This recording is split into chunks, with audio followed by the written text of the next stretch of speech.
So, what actually happens inside the body after weed? Well, it starts quietly. Yeah. Yeah, THC enters the bloodstream, and within minutes, it finds something ancient inside you. Ancient. I mean, that makes it sound like we're waking up a dinosaur or something. In a way, we are waking up a system that predates the dinosaurs. Really? Yeah. It finds the endocannabinoid system, or the ECS. Right, the ECS. Which is this vast network of receptors and signaling molecules that exists in, well, every single one of us. Whether you've ever consumed cannabis or not. Exactly. It regulates sleep, appetite, mood, memory, even reproduction. Wow. So when you consume cannabis, you aren't just, introducing a foreign drug. You're essentially engaging in a biological handshake. A biological handshake. Yeah, with a system that has been part of vertebrate biology for millions of years. I really like that image, a biological handshake. It makes it sound very polite. It does. But having looked at the stack of research for this deep dive, it seems like sometimes that handshake is a little firm, maybe even more of a tackle. It can absolutely be a tackle. And that is exactly what we are going to unpack today. We're going to track the timeline minute by minute. And just to set the stage for you listening, we aren't here to debate legalization or politics or the morality of using substances. That's not the mission here. We are strictly tracking the molecule. Exactly. We're going to look at the invasion phase, the neural takeover, the peak, the come down. And those surprising physiological changes that are still happening 12 or even 24 hours later. Which I think is the part that surprised me the most in the reading. Oh, absolutely. We tend to think, okay, the high is gone, so the drug is gone. Right. But the body is still doing a massive amount of heavy lifting behind the scenes long after the user feels sober. Precisely.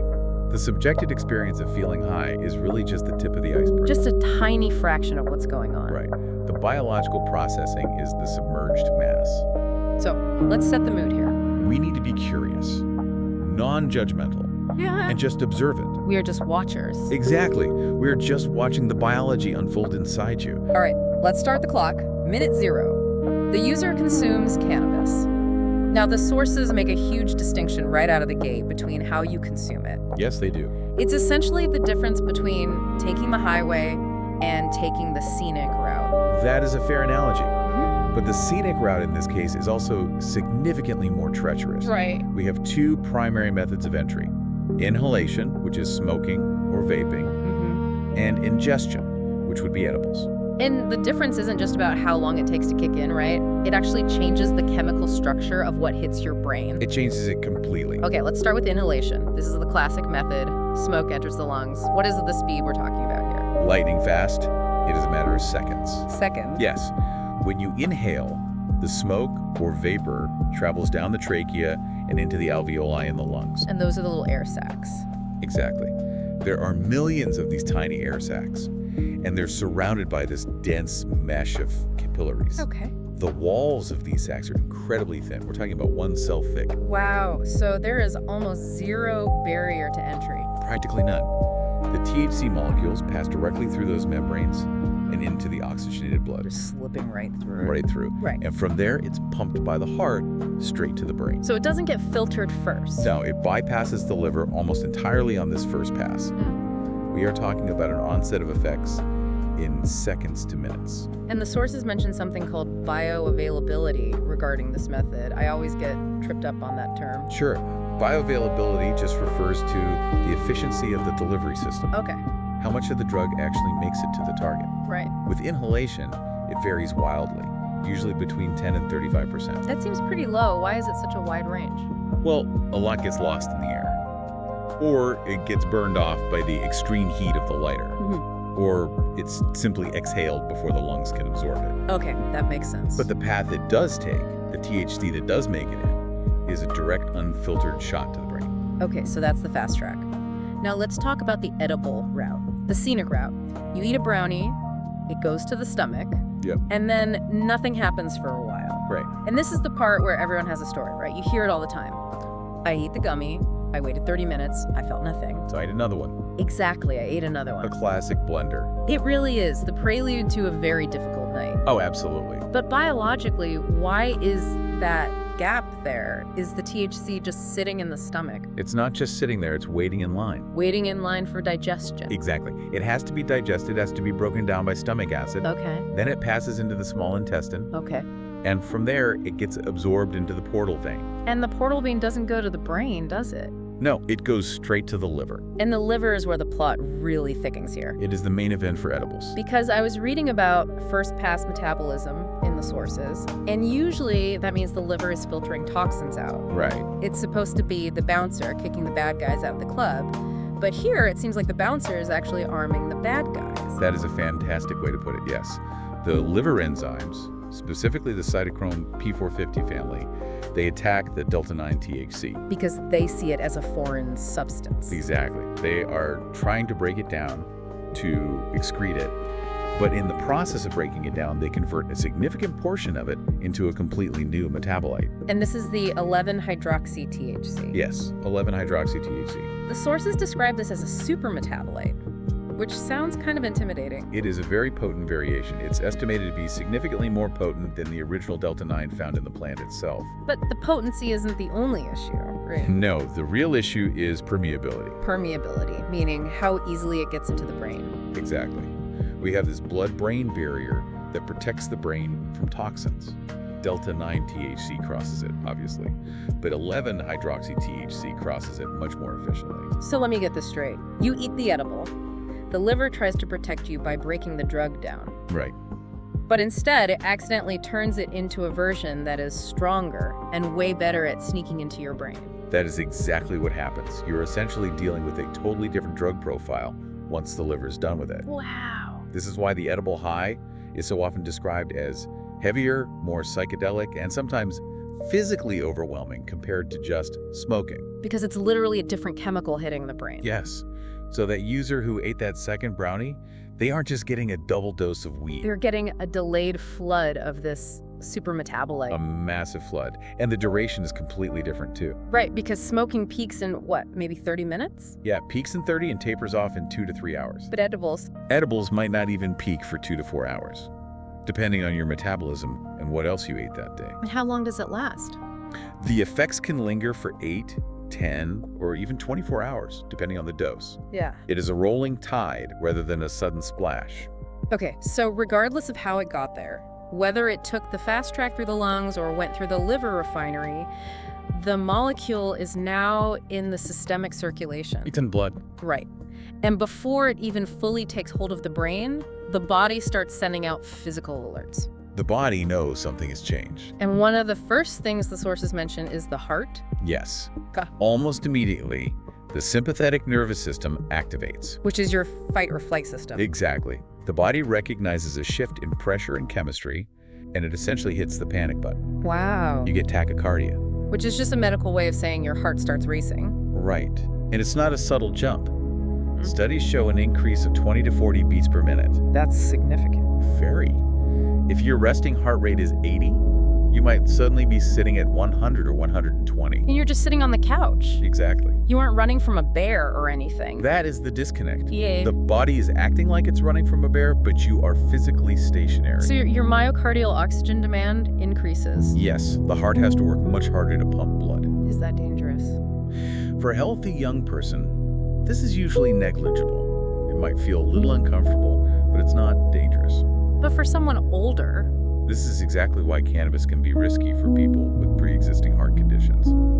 The engine is revving up into the red line, but the car is in park.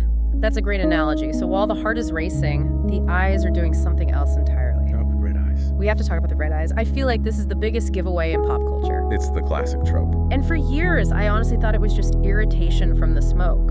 Like, you know, oh, it's hokey in this room, my eyes are stinging. A very common misconception. But think about it. If you eat a brownie, there is no smoke. Right. Yet 90 minutes later, your eyes are bright red. So what is the biological mechanism there? It is pure physics. Mm-hmm. THC acts as a vasodilator. A vasodilator. It dilates the vessels. Exactly. It relaxes the smooth muscle walls of the blood vessels, causing them to expand. Okay. And when vessels expand, your overall blood pressure drops slightly. Because there's more room for the blood to flow. Right. Now, when blood pressure drops, the capillaries, those tiny, tiny blood vessels all over your body, They have to expand even more to try and maintain the flow of blood. Okay, I follow. The eyes are simply the place where these capillaries are most visible, against the white sclera of the eye. So your eyes aren't irritated at all? No, They are just like open wide on a microscopic level. they are engorged. The veins have literally opened up wide to allow more blood through. That's wild. And this is actually the mechanism that makes cannabis effective for treating glaucoma. Really? Because glaucoma is related to pressure, right? Yes. Glaucoma is caused by high pressure inside the eye. Oh, I see. So THC opens the vessels, Yeah. and that relieves the internal pressure. Wow, that makes perfect sense. But for the recreational user, it's just a sign that their cardiovascular system is adjusting to a pressure drop. Exactly. It's a visible symptom of a systemic change. Okay, moving down the face. The mouth. The dreaded cotton mouth. Yeah, mouth. Again, I always assumed this was just dehydration. You smoke, your throat gets dry, you just need a glass of water. Most people think that.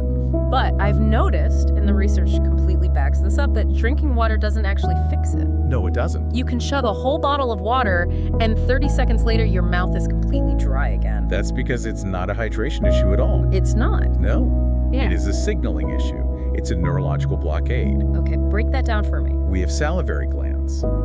Specifically, the submandibular glands located under your jaw and tongue. Right? These glands are actually packed with cannabinoid receptors.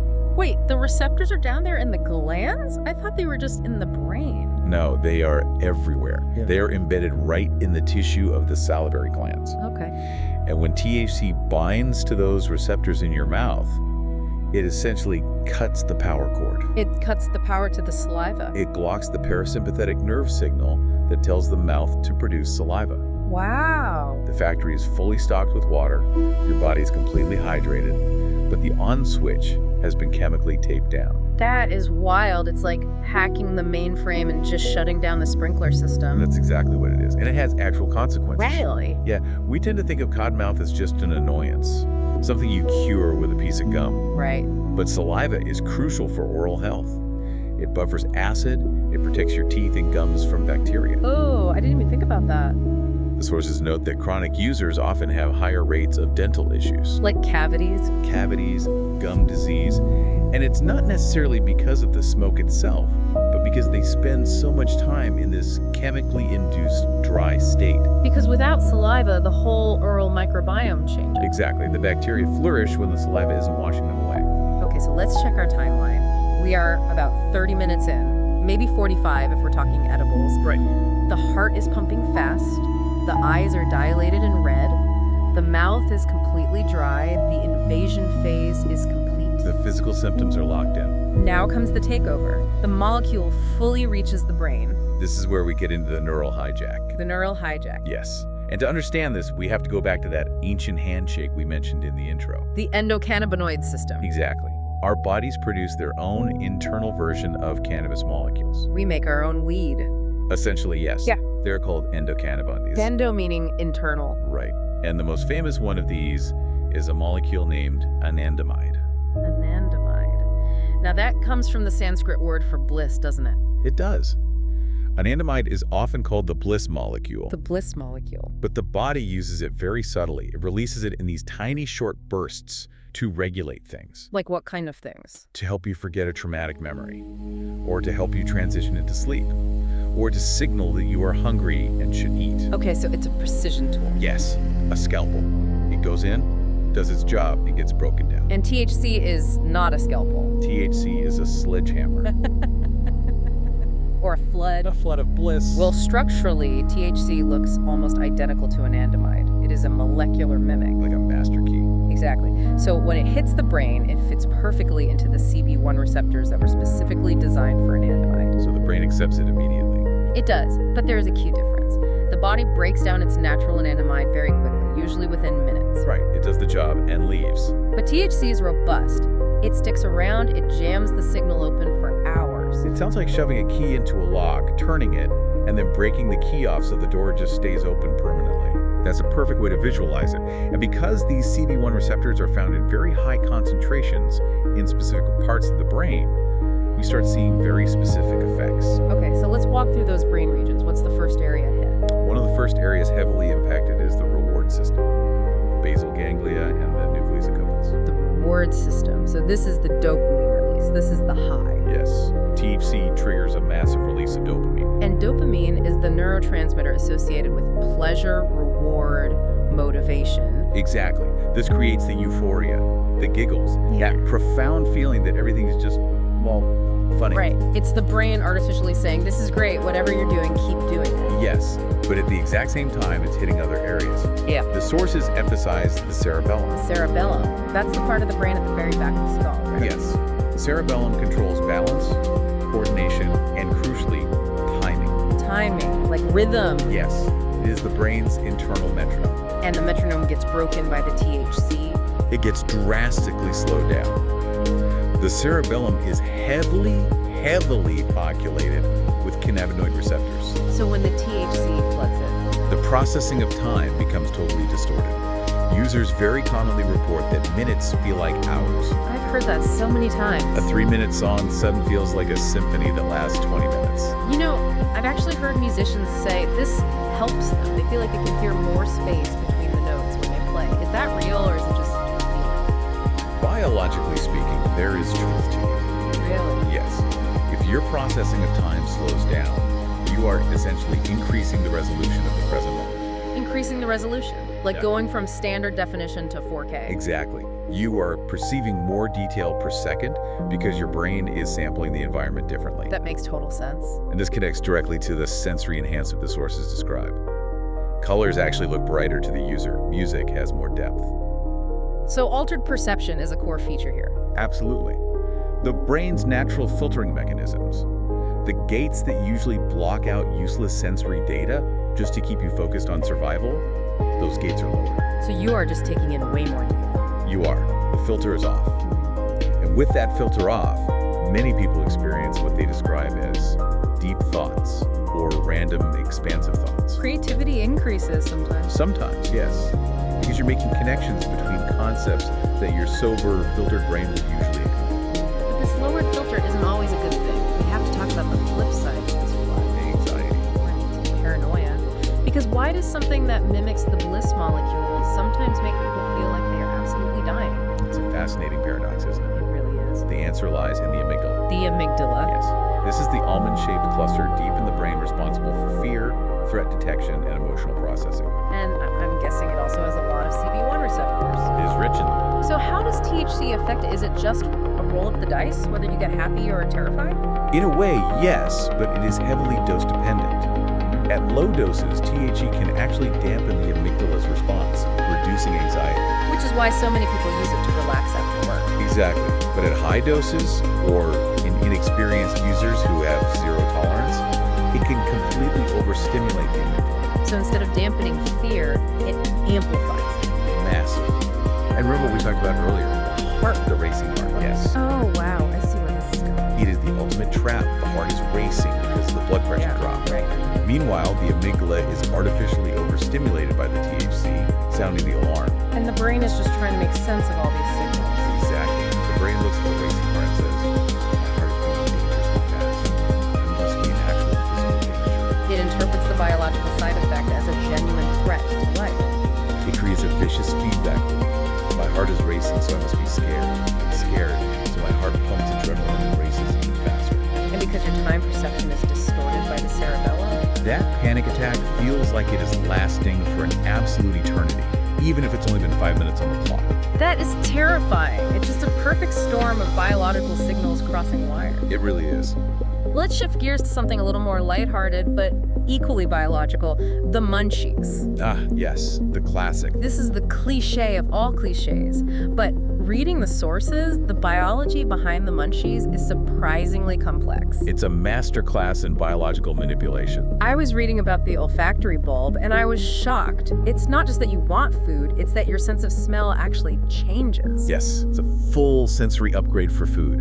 In studies with mice, they found that THC binds to receptors right in the olfactory bulb. The smell center of the brain. Yes.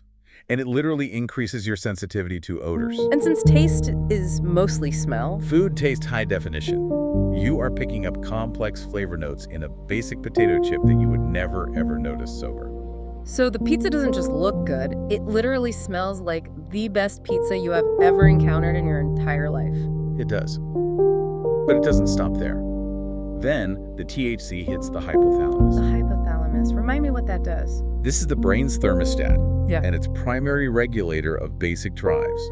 It normally signals satiety. Satiety meaning fullness, telling you, I've had enough calories, stop eating. Exactly. THC scrambles the signal completely. It can actually flip the switch. Flip the switch how? It activates these specific neurons called POMC neurons. Usually these neurons promote fullness, but THC chemically forces them to fire in reverse, making them signal intense hunger instead.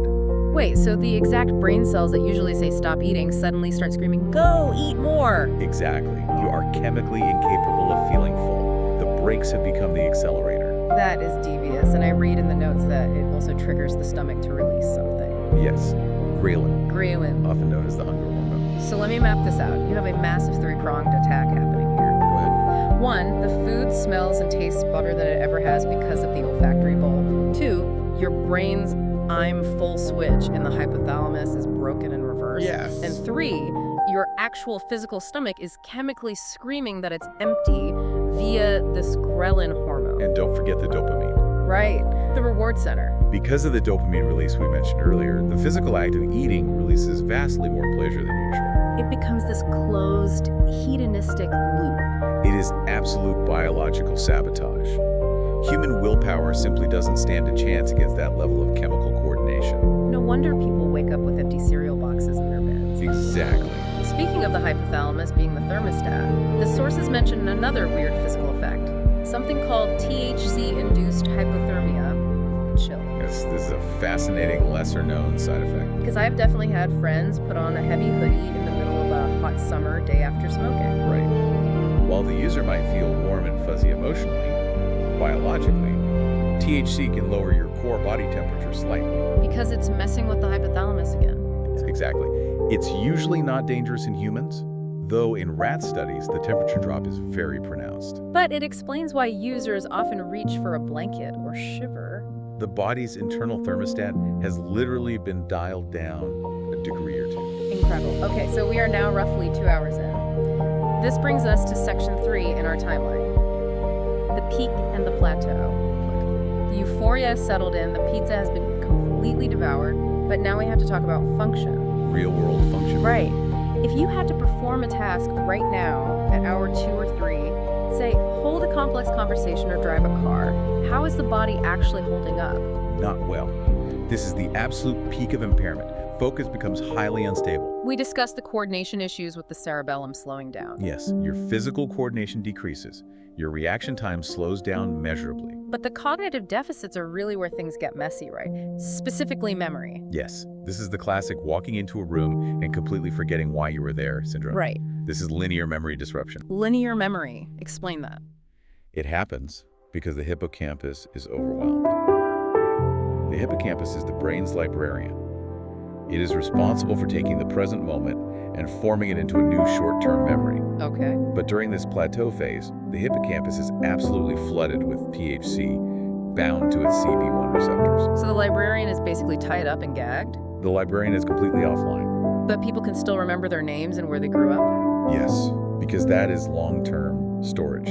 That book is already printed and on the shelf in another part of the brain. Ah, okay. But you cannot hold the beginning of a new sentence in your head long enough to get to the end of it. The loop of working memory is broken. You are living purely 100% in the present moment. Exactly.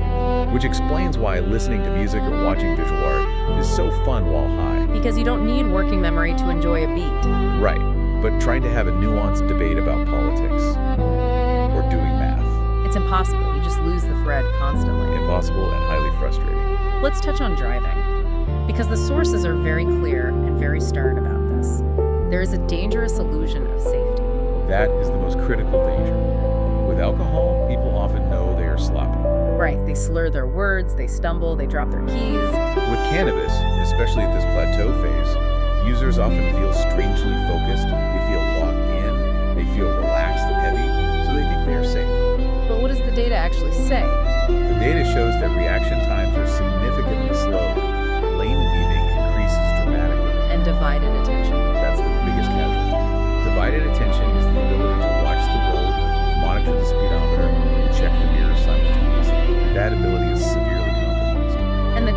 timeline for this impairment is much longer than people usually think. That is the trap.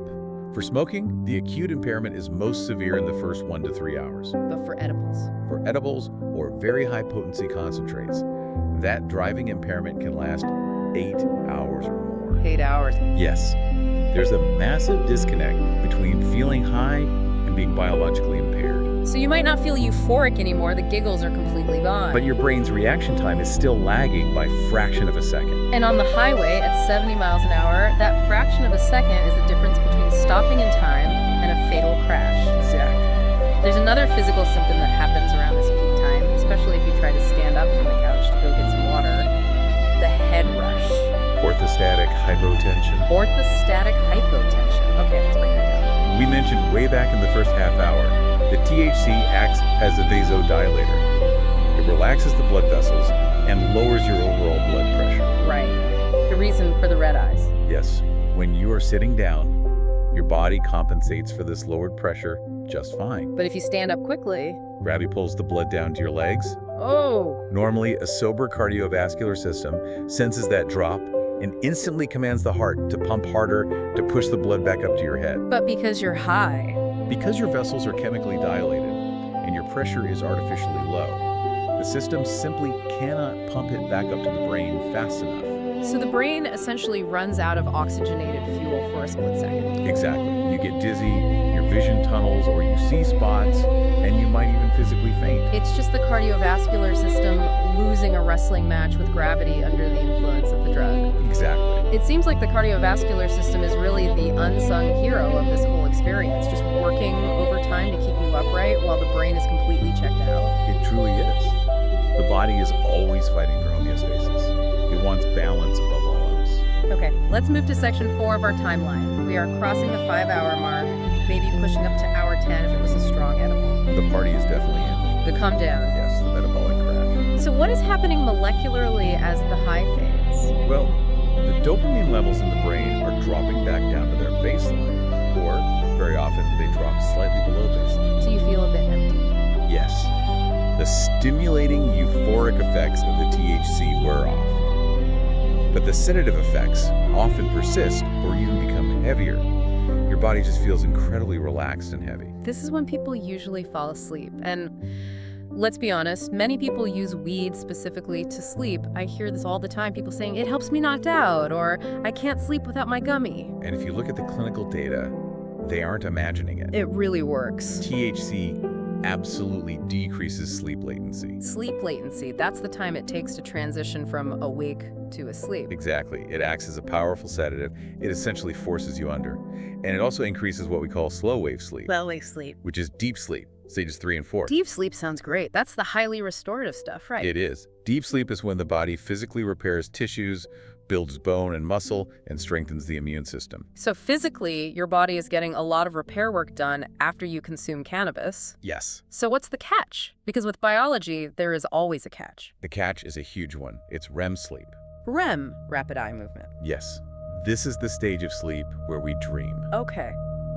But much more importantly than just having dreams, REM is the stage where the brain processes daily emotions and consolidates procedural memories. So it's the brain's mental maintenance cycle. It's the brain's defragging cycle. It sorts the files from the day. And THC blocks this. It suppresses REM significantly. THC acts as a severe REM inhibitor. Wow. So you might sleep for 8 or 9 solid hours. You might be unconscious the entire time. But you are missing out on a critical cycle of mental restoration. Exactly. It's like plugging your phone into the charger, but the software stops it at 80% every single night. Is that why people describe the weed hangover, that gross brain fog the next morning? That is a massive part of it. You wake up feeling unrefreshed because your sleep architecture was completely lopsided. Right. You had far too much deep sleep and not nearly enough REM sleep. You were physically rested, but mentally cluttered. And I assume the drug is still physically in your system, too. Oh, yes. Yeah. Especially with edibles. At the 8 or 10 hour mark, you still have active metabolites circulating in your blood. So the fog is a combination of poor sleep quality and the lingering presence of the sedative itself. Exactly. It's a double whammy to your cognition. That brings us perfectly to the next morning. We are now in section 5, the aftermath. 12 to 24 hours later. The aftermath. The high is definitely gone. You're at work or you're at school. You're sober, but your body is still reacting. This is what we call the 12-hour wall. The 12-hour wall. Yes. And for a chronic user, someone who does this every single day, this is a critical threshold. Why? Because we have to talk about what the brain has done to its own receptors during the night. Oh, are we talking about tolerance? Exactly. Good. Tolerance. When you flood the brain with artificial cannabinoids day after day, the brain recognizes that the system is out of balance. It's trying to find that homeostasis again. Right. The brain says, there's way too much noise here, the signal is too loud. So what does it do? It protects itself by removing CB1 receptors from the surface of your neurons. It just deletes them. It downregulates them. It pulls them inside the cell. I like to think of it like pulling the satellite dishes down from the roof so it stops picking up the overwhelming signal. So you physically have fewer ears to hear the signal. Correct. So at the 12-hour mark, when the THC finally drops below a certain threshold in your blood, you are left with a brain that has fewer natural receptors. And what happens to your natural anandamide, the bliss molecules you produce? Your internal endocannabinoid system now has nowhere to land. The satellite dishes are gone. Wow. And what does that actually feel like to the person? It feels like the exact opposite of the high. Okay. If the high was deep relaxation and euphoria, the 12-hour wall is irritability, anxiety, and profound restlessness. Because the chemical that kept you calm is gone, and your natural system can't pick up the slack. Exactly. The calm voice of the THC molecule has left the building, and your natural system is too weak to fill the silence because the receptors are missing. So this is the start of withdrawal. Yes. And it doesn't take days to start. Yeah. For a heavy, chronic user, withdrawal starts as soon as the daily cycle ends, right at that 12 to 24-hour mark. And what if you don't consume again? What if you decide, you know what, I'm taking a break right now? Then you encounter the REM rebound. The REM rebound. We talked about how THC suppresses dreams. Right. And the brain keeps a tally. It knows exactly how much REM sleep it missed out on. It keeps a ledger. Yes. So when you remove the suppressor, when you stop smoking cold turkey, The brain tries to catch up. it tries to catch up on all the missed REM sleep at once. Those dreams come back. They come back with an absolute vengeance. I've heard people talk about this. Quitting weed gives you crazy dreams. People report extremely vivid, intense, and very often terrifying nightmares or bizarre dreams. Because it's a flood of emotional processing. Exactly. It's emotional processing that has been dammed up for weeks or maybe months. It's the brain trying to file a month's worth of paperwork in one single night. That is a perfect analogy. That sounds absolutely exhausting. It is physically and mentally exhausting. And it's actually one of the main reasons chronic users relapse. Really? Yes, they stop smoking, they experience the irritability from the downregulated receptors, and then they have terrifying nightmares and can't sleep. So they smoke again just to turn the dreams off and get some rest. Exactly. They use the drug to suppress the withdrawal symptoms of the drug. That is a tough cycle to break.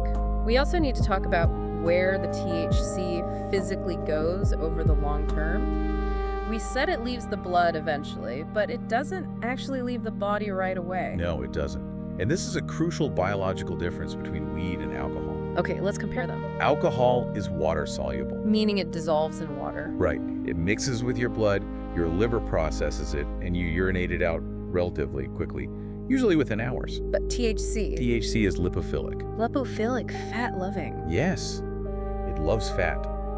It binds to lipids. So instead of just flushing out in your urine, it is rapidly absorbed into your fat cells, your adipose tissue.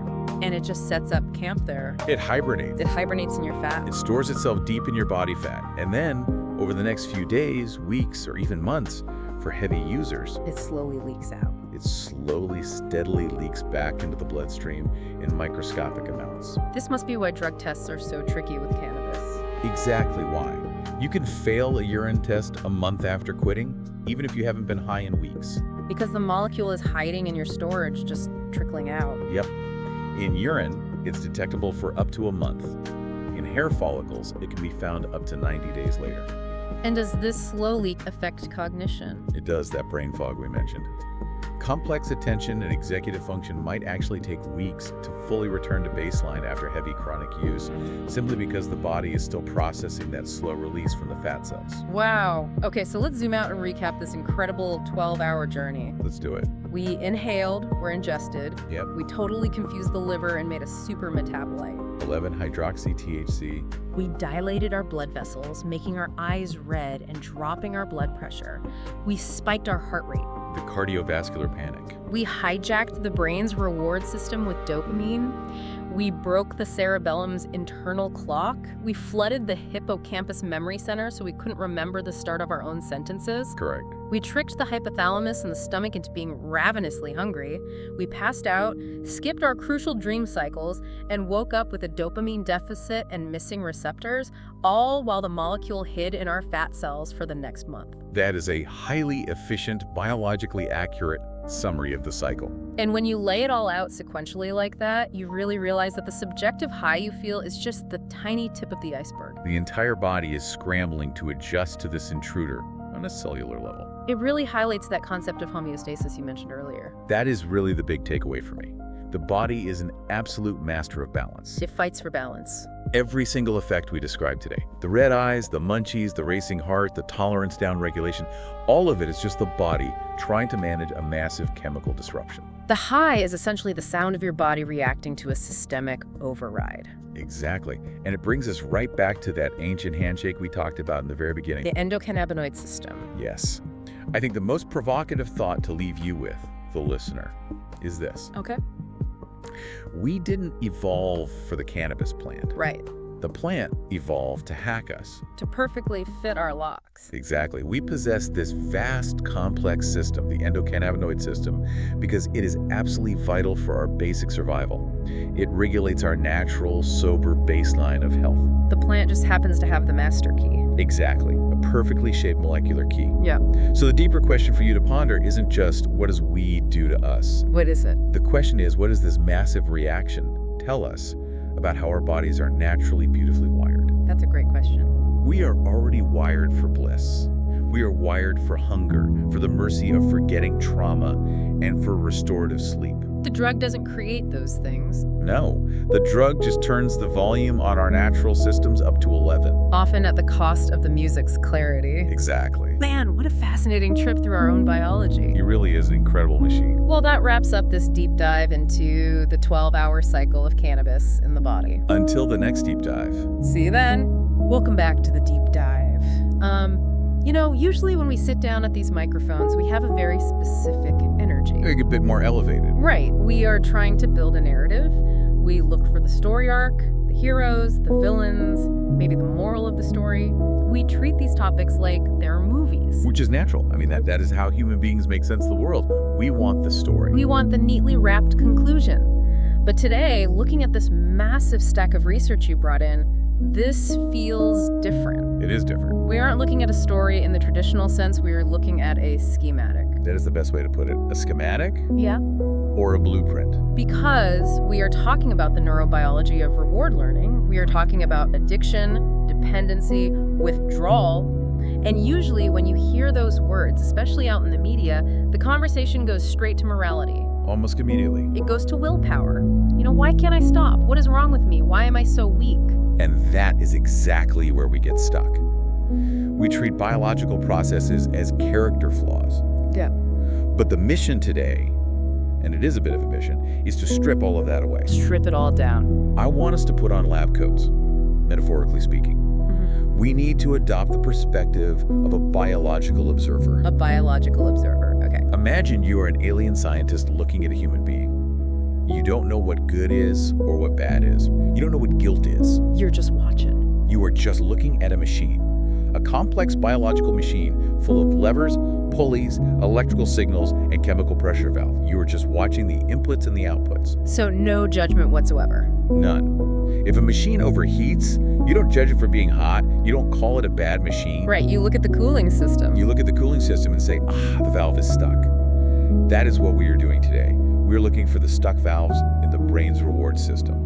In looking at these papers, from the clinical reviews on THC withdrawal to the deep dives on the dopamine system, there is a single mechanical rule that seems to drive the whole machine. The prime directive. It is almost like the operating system of the brain. If you take nothing else away from the next hour or so, take this. The brain remembers what reduces discomfort. The brain remembers what reduces discomfort. It sounds simple, almost too simple. It is simple, but the implications are massive. Yeah. Notice it doesn't say the brain remembers what is fun. Right. It doesn't say the brain remembers what is healthy for you. It cares about one thing, changing your state from bad to okay. or from okay to better. It's just looking for relief. And once it finds a chemical key that provides that relief, it encodes that path with a level of priority that overrides almost everything else. So today is not a lecture, it is a documentary for the mind. We are going to trace the signal From the very first spark. from the first spike of dopamine through the rewiring of the system all the way to the recalibration that we call withdrawal.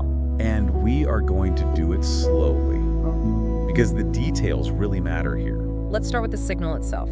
Part 1, the definition of importance. Because I think most people, myself included, have a shorthand for dopamine. The pleasure molecule. Exactly. We think, oh, dopamine, that is the fun stuff. I eat a donut, I get dopamine, I feel happy. That is the pop science version, and it is about 20 years out of date. Wow, 20 years. At least. It is a persistent myth, and it is the first one we need to correct if we want to understand dependency. The source material, particularly the review on the effects of THC on the dopamine system, makes this distinction very clear. Dopamine is not about pleasure. Dopamine is about salience. Salience. That is a word we hear a lot in academic circles, but let's unpack that for everyone listening. What does salience actually mean in this biological context? Salience means importance. It means pay attention to this. Think about it from an evolutionary perspective. You are an early human walking through a dense forest. You are hungry. Your energy is low. Suddenly, you see a bright red berry bush against the green leaves. Your brain releases dopamine. But I haven't eaten the berry yet. Exactly. You haven't tasted it. You don't get the pleasure yet. Yeah. The dopamine spikes to tell you, flag this image, this red color against the green leaves. This is important. Go get it. It's the engine of motivation. It is. Scientists call it incentive salience. It is the drive. It is the wanting. So it is a craving signal, not a liking signal. Precisely. And biologically, we're talking about a specific pathway in the brain. We're looking at the VTA, the ventral tegmental area, sending a signal to the nucleus accumbens. The VTA to the nucleus accumbens. This is the literal engine of go get that. Okay, so the VTA sips on the gas and sends that signal to the nucleus accumbens. Yes. And usually in a natural setting, this system is pretty moderate. Like I eat a good meal, I hang out with a friend, I get a little flag that says, do this again. It is a gentle nudge. A very gentle nudge. It keeps us alive and connected.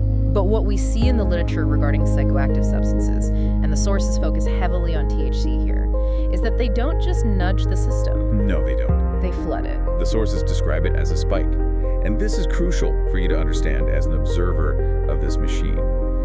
Unlike natural rewards, which are regulated by the body. Like you can only eat so much food before you are physically full. Right, there is a natural ceiling. Substances bypass those filters entirely. They enter the bloodstream, cross the blood-brain barrier, and trigger the release of dopamine at volumes that nature never intended. So you are getting that pay attention signal, but it is at a volume of 11 out of 10. You are getting a megaphone right next to your ear. And the brain records this massive spike, not just as fun, but as a high-priority survival event. Because it reduced discomfort so effectively. Exactly. Let's go back to the mantra. Yeah. The brain remembers what reduces discomfort. Right. If you were stressed or bored or anxious, and you introduced a substance that instantly removed that feeling, the brain logs a massive success. It basically says, we had a problem, the discomfort. We performed an action, the consumption, and the problem vanished. And the size of that dopamine spike tells the brain how important that solution was. A huge spike means this is the most important solution we have ever found. Keep it on file. Prioritize. So the brain is basically rewriting its own hierarchy of needs based purely on the volume of that chemical signal. It is. It is saying this chemical solution is more effective than food. It is more effective than sleep. It is more effective than talking to your family. Not because you, the conscious person, believe that. No, your conscious mind might hate it, but the machinery received a louder signal. That is fascinating. And honestly, it is a bit terrifying because it really does take the moral failing out of it entirely. It is just data entry. Bad data entry, sure, but just data entry. Correct. And this gets even more potent when we look at how the machine actually learns over time. Right, the learning process. There is a concept in behavioral psychology mentioned in our sources called reward prediction error. This explains why the habit sticks so hard. Reward prediction error. Is that related to the human slot machine concept? It leads directly into it, yes. Here is how the brain learns. It makes a prediction. It says, if I eat this berry, I will get X amount of satisfaction. Okay. If you eat the berry and get exactly X amount, dopamine levels actually stay flat or even drop over time. Really? Even if it is a good berry?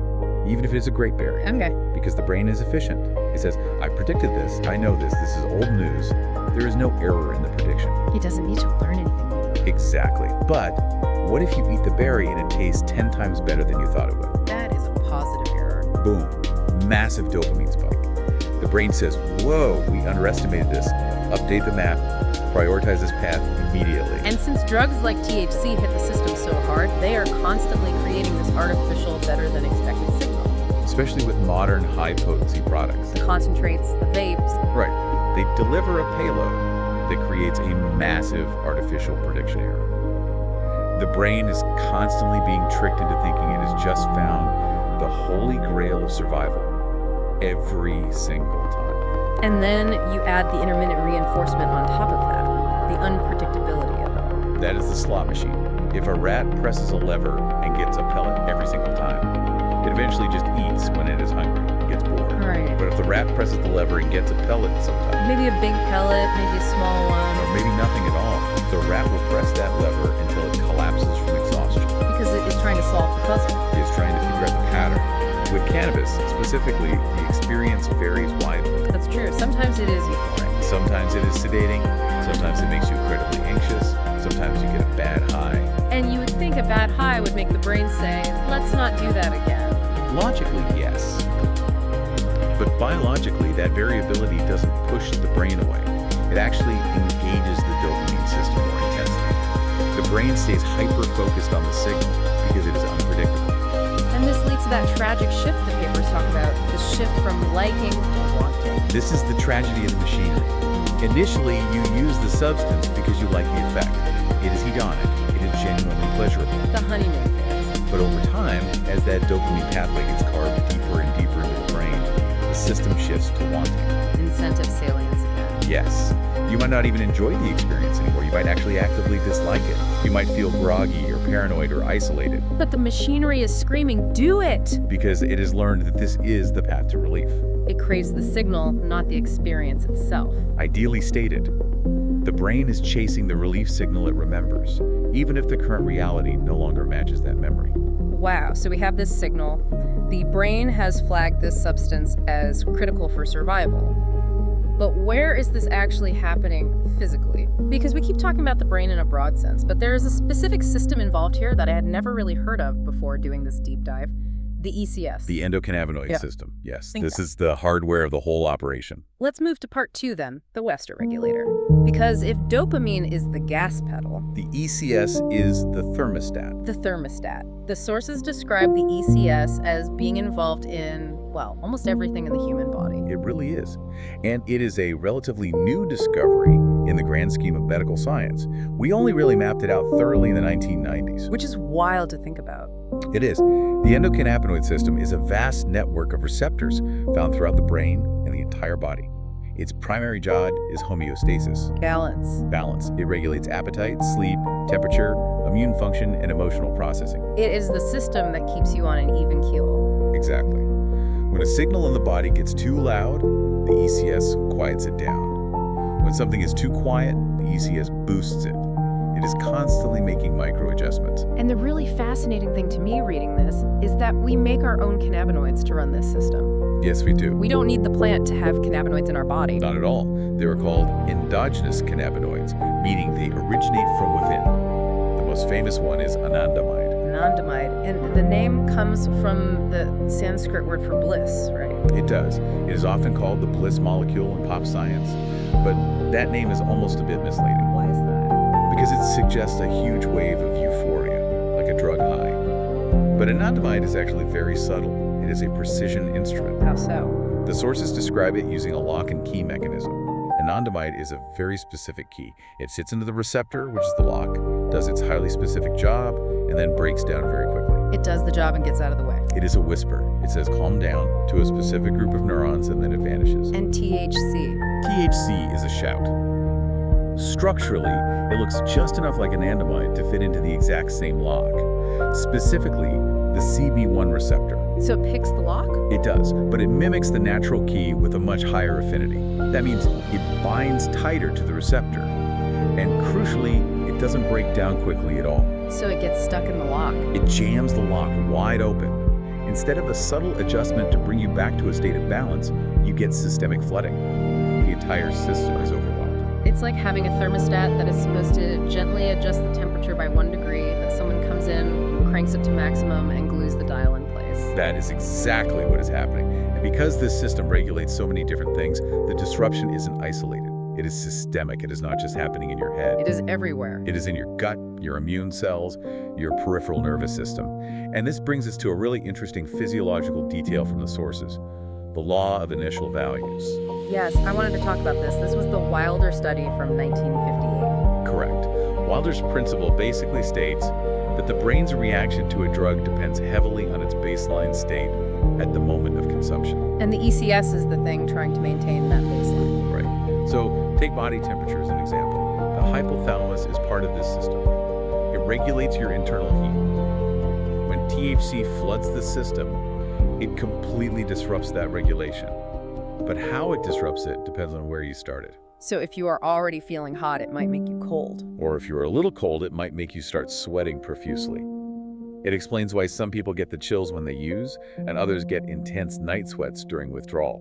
The thermostat is broken. The body is trying to regulate, but the signals are just completely scrambled. Machinery is confused. There is another example of this physical disruption in the papers that I found really validating. Cottonmouth. Ah, yes. Dry mouth. I always thought that was just, I don't know, the physical smoke drying out your throat, or just a weird, funny side effect. Most people assume that.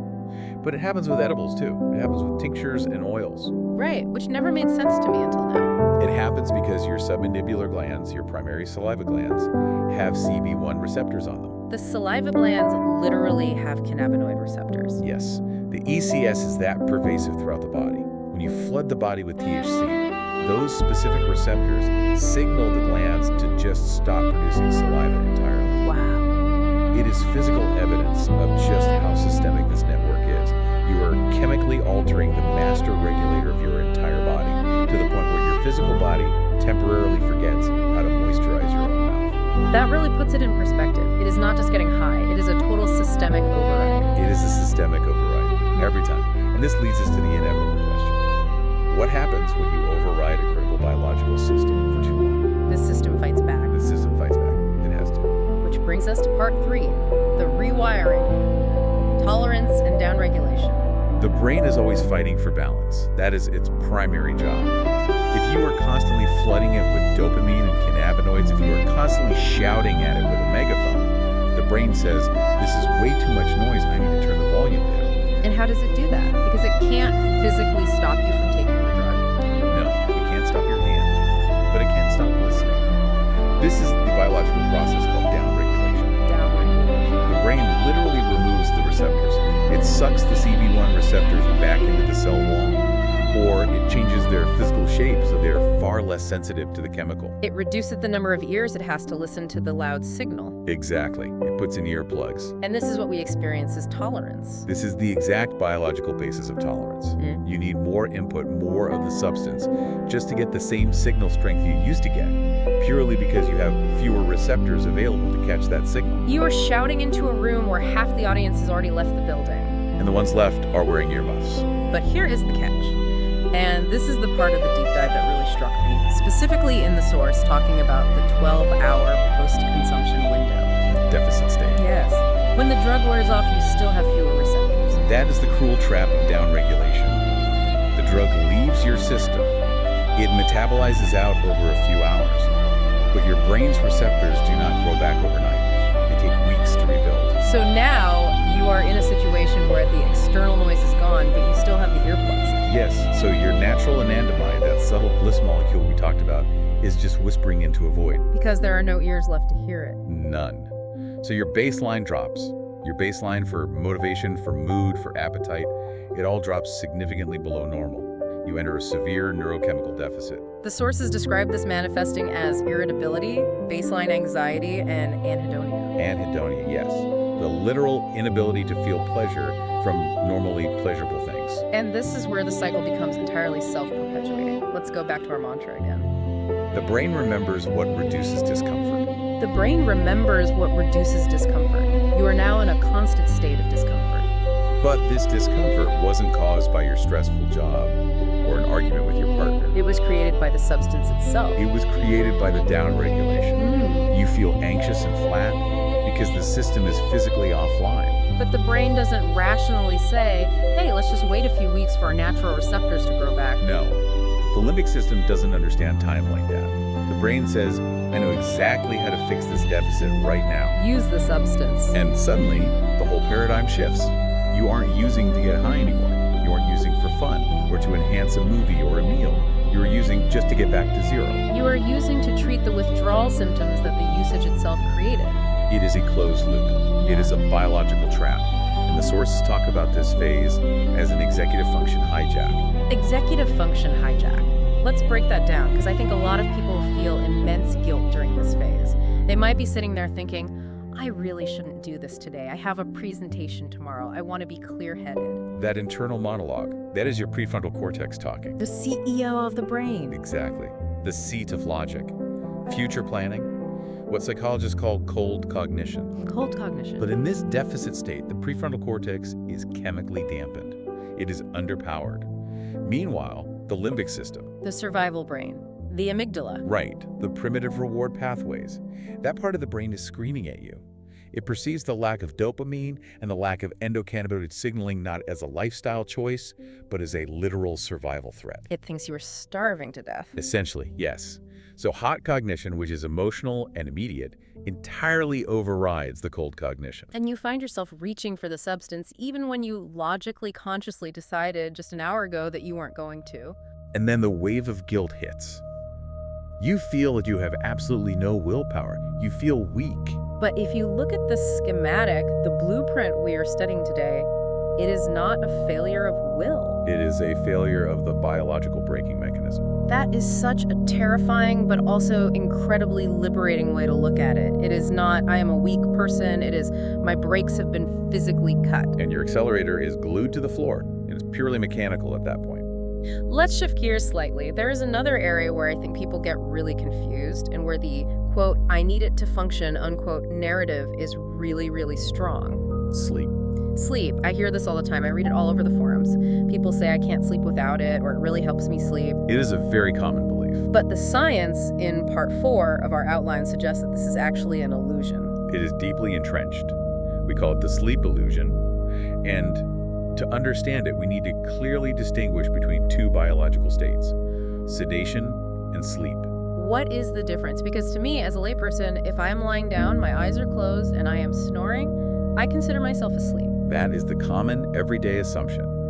But biologically, neurological observation shows they are vastly different states. Sedation is merely unconsciousness. Like being knocked out. Yes. It is what happens when you get anesthesia before a surgery. You are not sleeping on the operating table. You are sedated. Okay.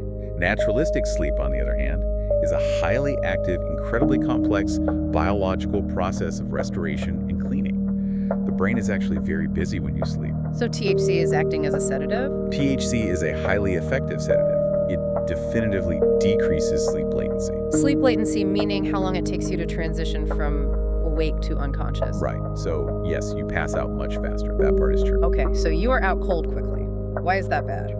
If you struggle with insomnia, isn't being unconscious the goal? Unconsciousness is only part of the goal. Because once you are out, under the influence of THC, the architecture of your sleep is fundamentally altered. The architect. The stages of sleep. The most significant damaging impact is on REM sleep, rapid eye movement sleep. And what does THC do to REM? It suppresses it almost entirely. It acts as a blockade to the REM stage.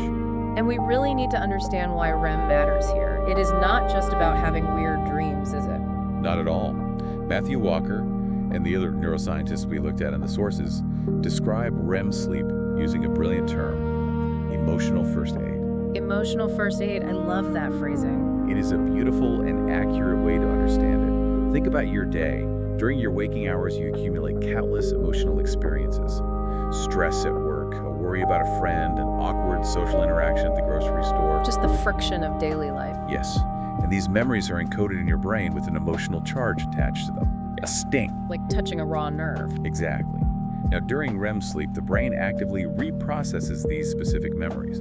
It takes the memory of the event and carefully separates it from the visceral emotional charge of the event. It strips away the sting. It strips it away. It is like taking the bitter zest off a lemon and just keeping the fruit. You still have the lemon, but it doesn't make your mouth pucker.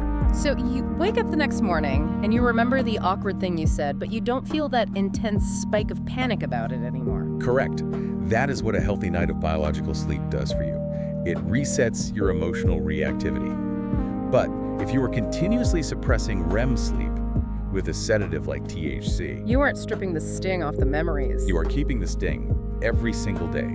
You are building up a massive emotional backlog in your brain's processing center. So you wake up unconscious, but not emotionally restored. You wake up from sedation, yes. You might feel groggy, you might feel a hangover effect, but more importantly, you are increasingly reactive. Because your nerves are still raw. You are carrying yesterday's stress into today and today's stress into tomorrow, month after month. This perfectly explains why people who use heavily for a long period of time often describe feeling emotionally numb, but also highly irritable at the exact same time.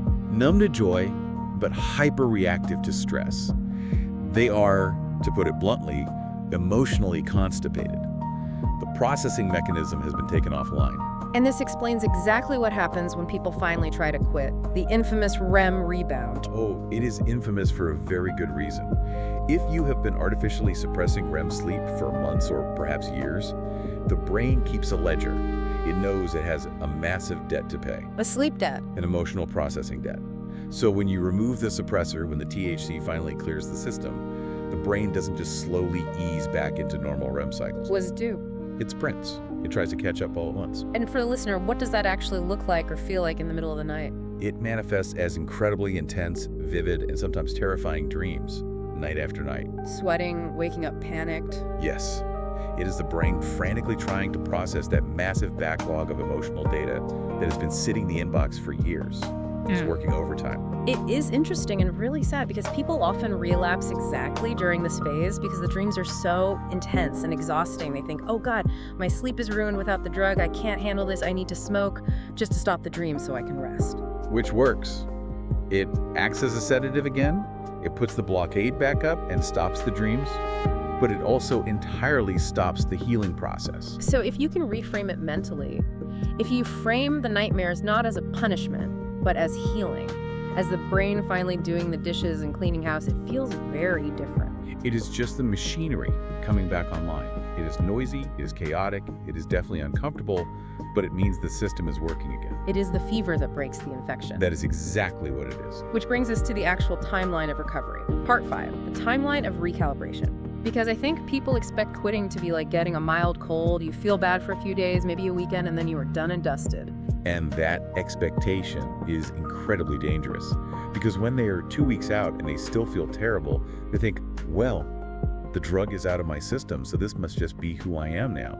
I am just a broken, depressed person without it. So let's map it out for them. Let's give people the exact schematic so they know what to expect when they look at the machinery. What happens in phase 1? Phase 1 is the physical reset. This is roughly days 1 through 3, sometimes stretching to day 5, depending on the person and the usage history. This is the acute withdrawal phase. And what is the machine doing here? The body realizes the external supply of cannabinoids is suddenly gone, and it goes into a panic state of signal production. So what are the physical symptoms we observe? This is where you see the thermostat going absolutely haywire. Night sweats, hot flashes, chills. That is the thermoregulation system trying to find baseline without the drug. Yes. You also see profound appetite loss and often nausea. Why the nausea? Because the stomach lining is packed with endocannabinoid receptors. They're waking up, realizing they don't have the external stimulant they're used to, and the digestive system kind of stalls out. So you literally can't eat. Right. And restlessness. You physically cannot get comfortable in your own skin because your natural discomfort-reducing system, the ECS, is entirely offline. Okay, so that is the flu-like part. It is miserable, it is sweaty, but it is tangible, you can point to it. Most people can white-knuckle their way through 3 to 5 days of feeling physically sick. Right. You treat it like a bad flu. You grit your teeth, you drink water, and you get through it. But then comes phase 2. The danger zone. The source material specifically identifies this as the danger zone, and this is exactly where we lose the most people to relapse. Weeks 2 through 4, the emotional trough. The acute physical symptoms, the sweating, the shaking, the nausea, those have mostly faded away. You aren't physically sick anymore. But the dopamine system, The reward center. that takes much, much longer to heal. This is the downregulation we talked about earlier. The receptors are still physically missing from the brain. Yes. They take weeks to rebuild. So you hit this period of profound, heavy anhedonia. Just a total inability to feel pleasure. It is a deep flatness, Yeah. a grayness over everything. Nothing is interesting. Your favorite food tastes like cardboard. Your favorite music just sounds like noise. Your hobbies seem completely pointless. You feel a deep gray boredom that feels almost existential. It feels permanent. And this is where the mantra comes back to haunt you. The brain remembers what reduces discomfort. Exactly. The discomfort here in phase 2 isn't physical pain, like in phase 1. It is the absence of joy. It is the terrifying absence of any signal at all. And the primitive brain is screaming, I know how to turn the lights back on. I have the master switch right here. Just one hit, just one gummy, and all the color comes back to the world. And because you aren't physically sick in bed anymore, it is so much harder for your conscious mind to justify saying no. You think to yourself, why am I suffering like this? I am just so bored and sad. And crucially, this is where people misinterpret their own machinery. They think, this state I am in right now, this is my sober self. My true sober self is just fundamentally boring and depressed. They think, I need the drug just to be a normal functioning person. That is the critical error in observation. It is the ultimate trick of the rewiring. They mistake a temporary symptom of neurological withdrawal for their permanent baseline personality. Wow. They don't realize that the brain is still a very active construction zone. The source material notes that gray matter in the decision-making centers of the brain is actually slowly, physically rebuilding during this exact time frame. So you are basically standing in the middle of a messy construction site without a hard hat, surrounded by scaffolding, and you were thinking, well, I guess this is my permanent home now. Perfectly put. You have to understand as an observer that this feeling, this profound flatness, is not your actual life. It is not who you are. It is a temporary biological gap. It is the sound of an engine trying to turn over on a cold morning. It is the reboot screen on a computer. And you just have to wait for the progress bar to load. So if you can push through that trough, if you can survive the boredom and the flatness of weeks 2, 3, and 4, what happens in phase 3? Months 2 and 3. The return of clarity. This is when the fog finally lifts. The receptors have finally grown back. To a very large degree, yes. Receptor density in the brain returns to near normal levels. This means your natural rewards begin to register again. Because the ears are back in the room. Exactly. You eat a good meal, and you actually feel a genuine sense of satisfaction. You talk to an old friend, and you feel a real spark of connection. You laugh at a joke, and it is a real spontaneous laugh, not a chemically induced one. The volume is turned back up on regular life. Yes, and the cognitive functions return too. What does that look like? Memory consolidation improves dramatically. That persistent brain fog lifts. You find you can articulate complex thoughts much faster. You aren't reaching for words anymore. The clinical sources literally describe this phase as patients reporting feeling like they're waking up. You get your brain back. You get your life back. But you absolutely have to survive the trough to get there. There is no shortcut through the construction zone. This brings us to the final piece of the puzzle, part 6. Neuroplasticity, because we aren't just talking about passively waiting out the clock for receptors to heal. We are talking about active learning. We are talking about changing behavior. Neuroplasticity is the double-edged sword of this entire conversation. It is the exact biological mechanism that got you addicted in the first place by learning an incredibly strong, efficient pathway for instant relief. Right, the data entry. But it is also the exact same mechanism that allows you to get out. There was a great analogy in one of the video sources about a highway. The jungle highway. I love this visualization for explaining neuroplasticity. Imagine addiction as a massive superhighway in your brain. It is freshly paved, it is wide, it is flat, it is a fast 6-lane road. Very little friction. None. When you feel a spike of stress, the car in your brain automatically veers right onto that highway because it is the path of least resistance. It is easy, it is fast. And when you quit, You are intentionally driving your car off the highway and into the thick jungle. You just have a machete. You have to hack a brand new dirt path through the vines. It is slow. It is incredibly slow, it is painful, it is exhausting. And every step of the way, your brain keeps looking over at that smooth, paved highway right next to you and asking, why are we doing this? The fast road is right there, just turn the wheel. But the more you walk that difficult jungle path, The clearer it gets. You tramp down the dirt, you clear away the heavy vines, it becomes a recognizable trail. Yeah. And crucially, if you stop driving your car on the paved highway, nature starts to take it back. oh, because the brain trims pathways it isn't using. Exactly. Synaptic pruning.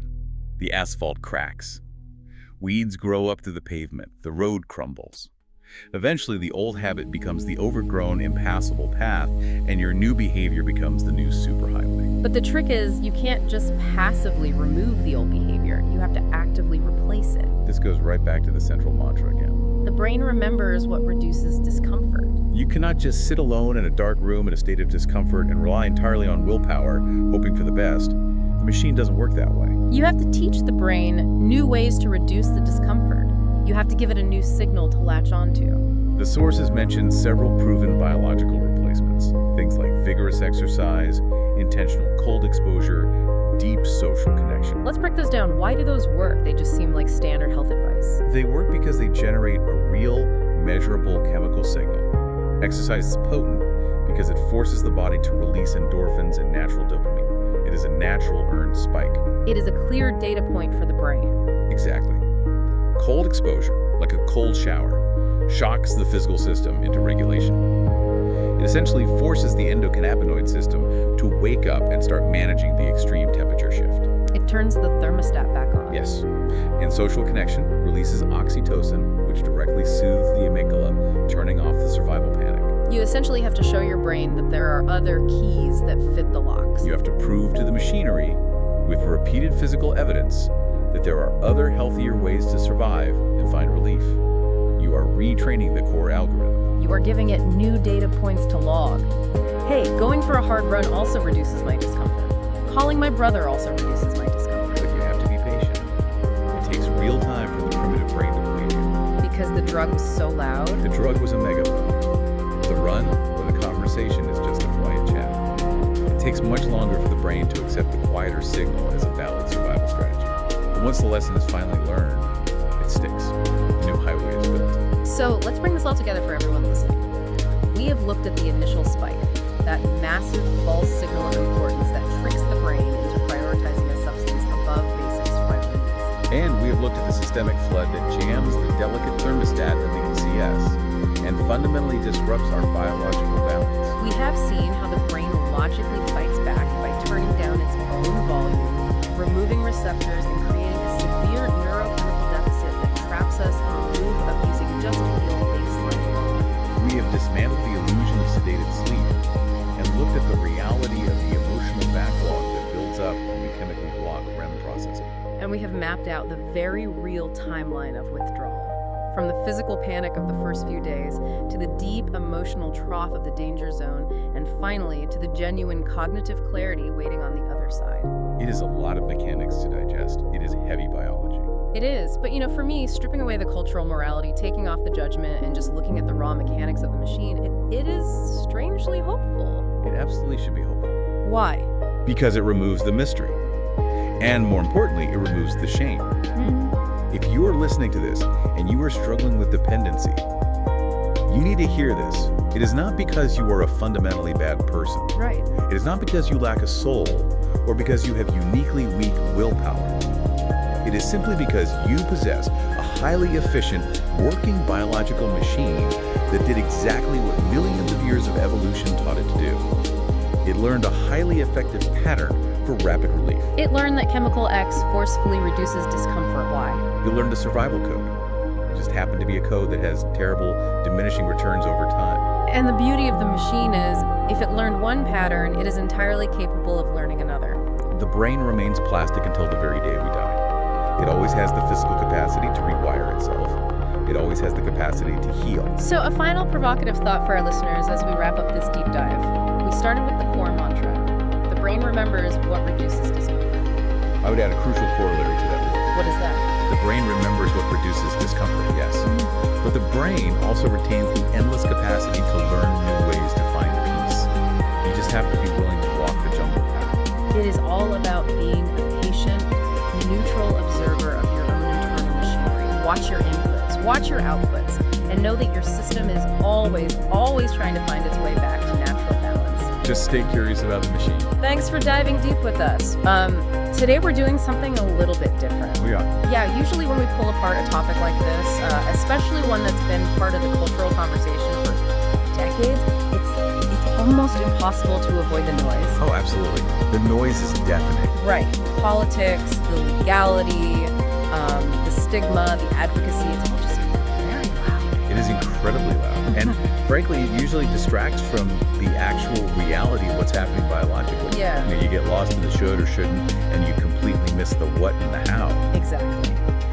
So today, we are stripping all of that away. We are initiating what I'm calling an observational study. I like that. Thanks. We're putting on our metaphorical lab coats. The mission for you, the listener, and for us is simple. We want to look under the hood of the human body and just observe the mechanics. Isn't mechanic. We aren't here to debate if cannabis is, good or bad. We aren't here to discuss legislation or tax revenue or any of that.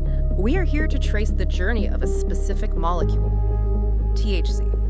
From the moment it enters the system to how it moves through the bloodstream, and specifically the cascade of physiological dominoes it knocks over once it hits the brain. And it really is a cascade. I think, that's the first big misconception we need to clear up right at the start. Okay, what's that? Well, we tend to talk about being high as a singular state. People say, I am high. Right, like it's an on-off switch. Exactly. Yeah. But biologically, that isn't one thing. Right. It is a massive, complex chain reaction involving the heart, the salivary glands, the stomach, your memory centers, your sleep architecture. It's everywhere. It's a systemic event that touches almost every part of your physiology. And here's the hook, right? The thing from the research that I think really frames this entire conversation, we tend to view cannabis as this foreign invader. Yes. This weird plant that does something unnatural to us. But the reality is the body is already making cannabis-like compounds every single day. It is. Whether you consume the plant or not. Whether you have ever consumed it, or you're a daily user, or you've never touched it in your life. Right now, as we speak, your body is synthesizing molecules that are chemically incredibly similar to THC. So, in a way, we are always kind of high on our own supply. In a very balanced, homeostatic way, yeah. We have a native landscape.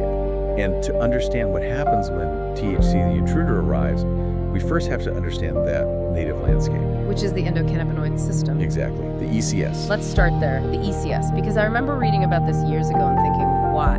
Why on earth do humans have specific receptors for a weed? Yeah. Did we evolve alongside it? Is there some kind of symbiotic relationship? It's a great question, and it's the one everyone asks when they first hear about this.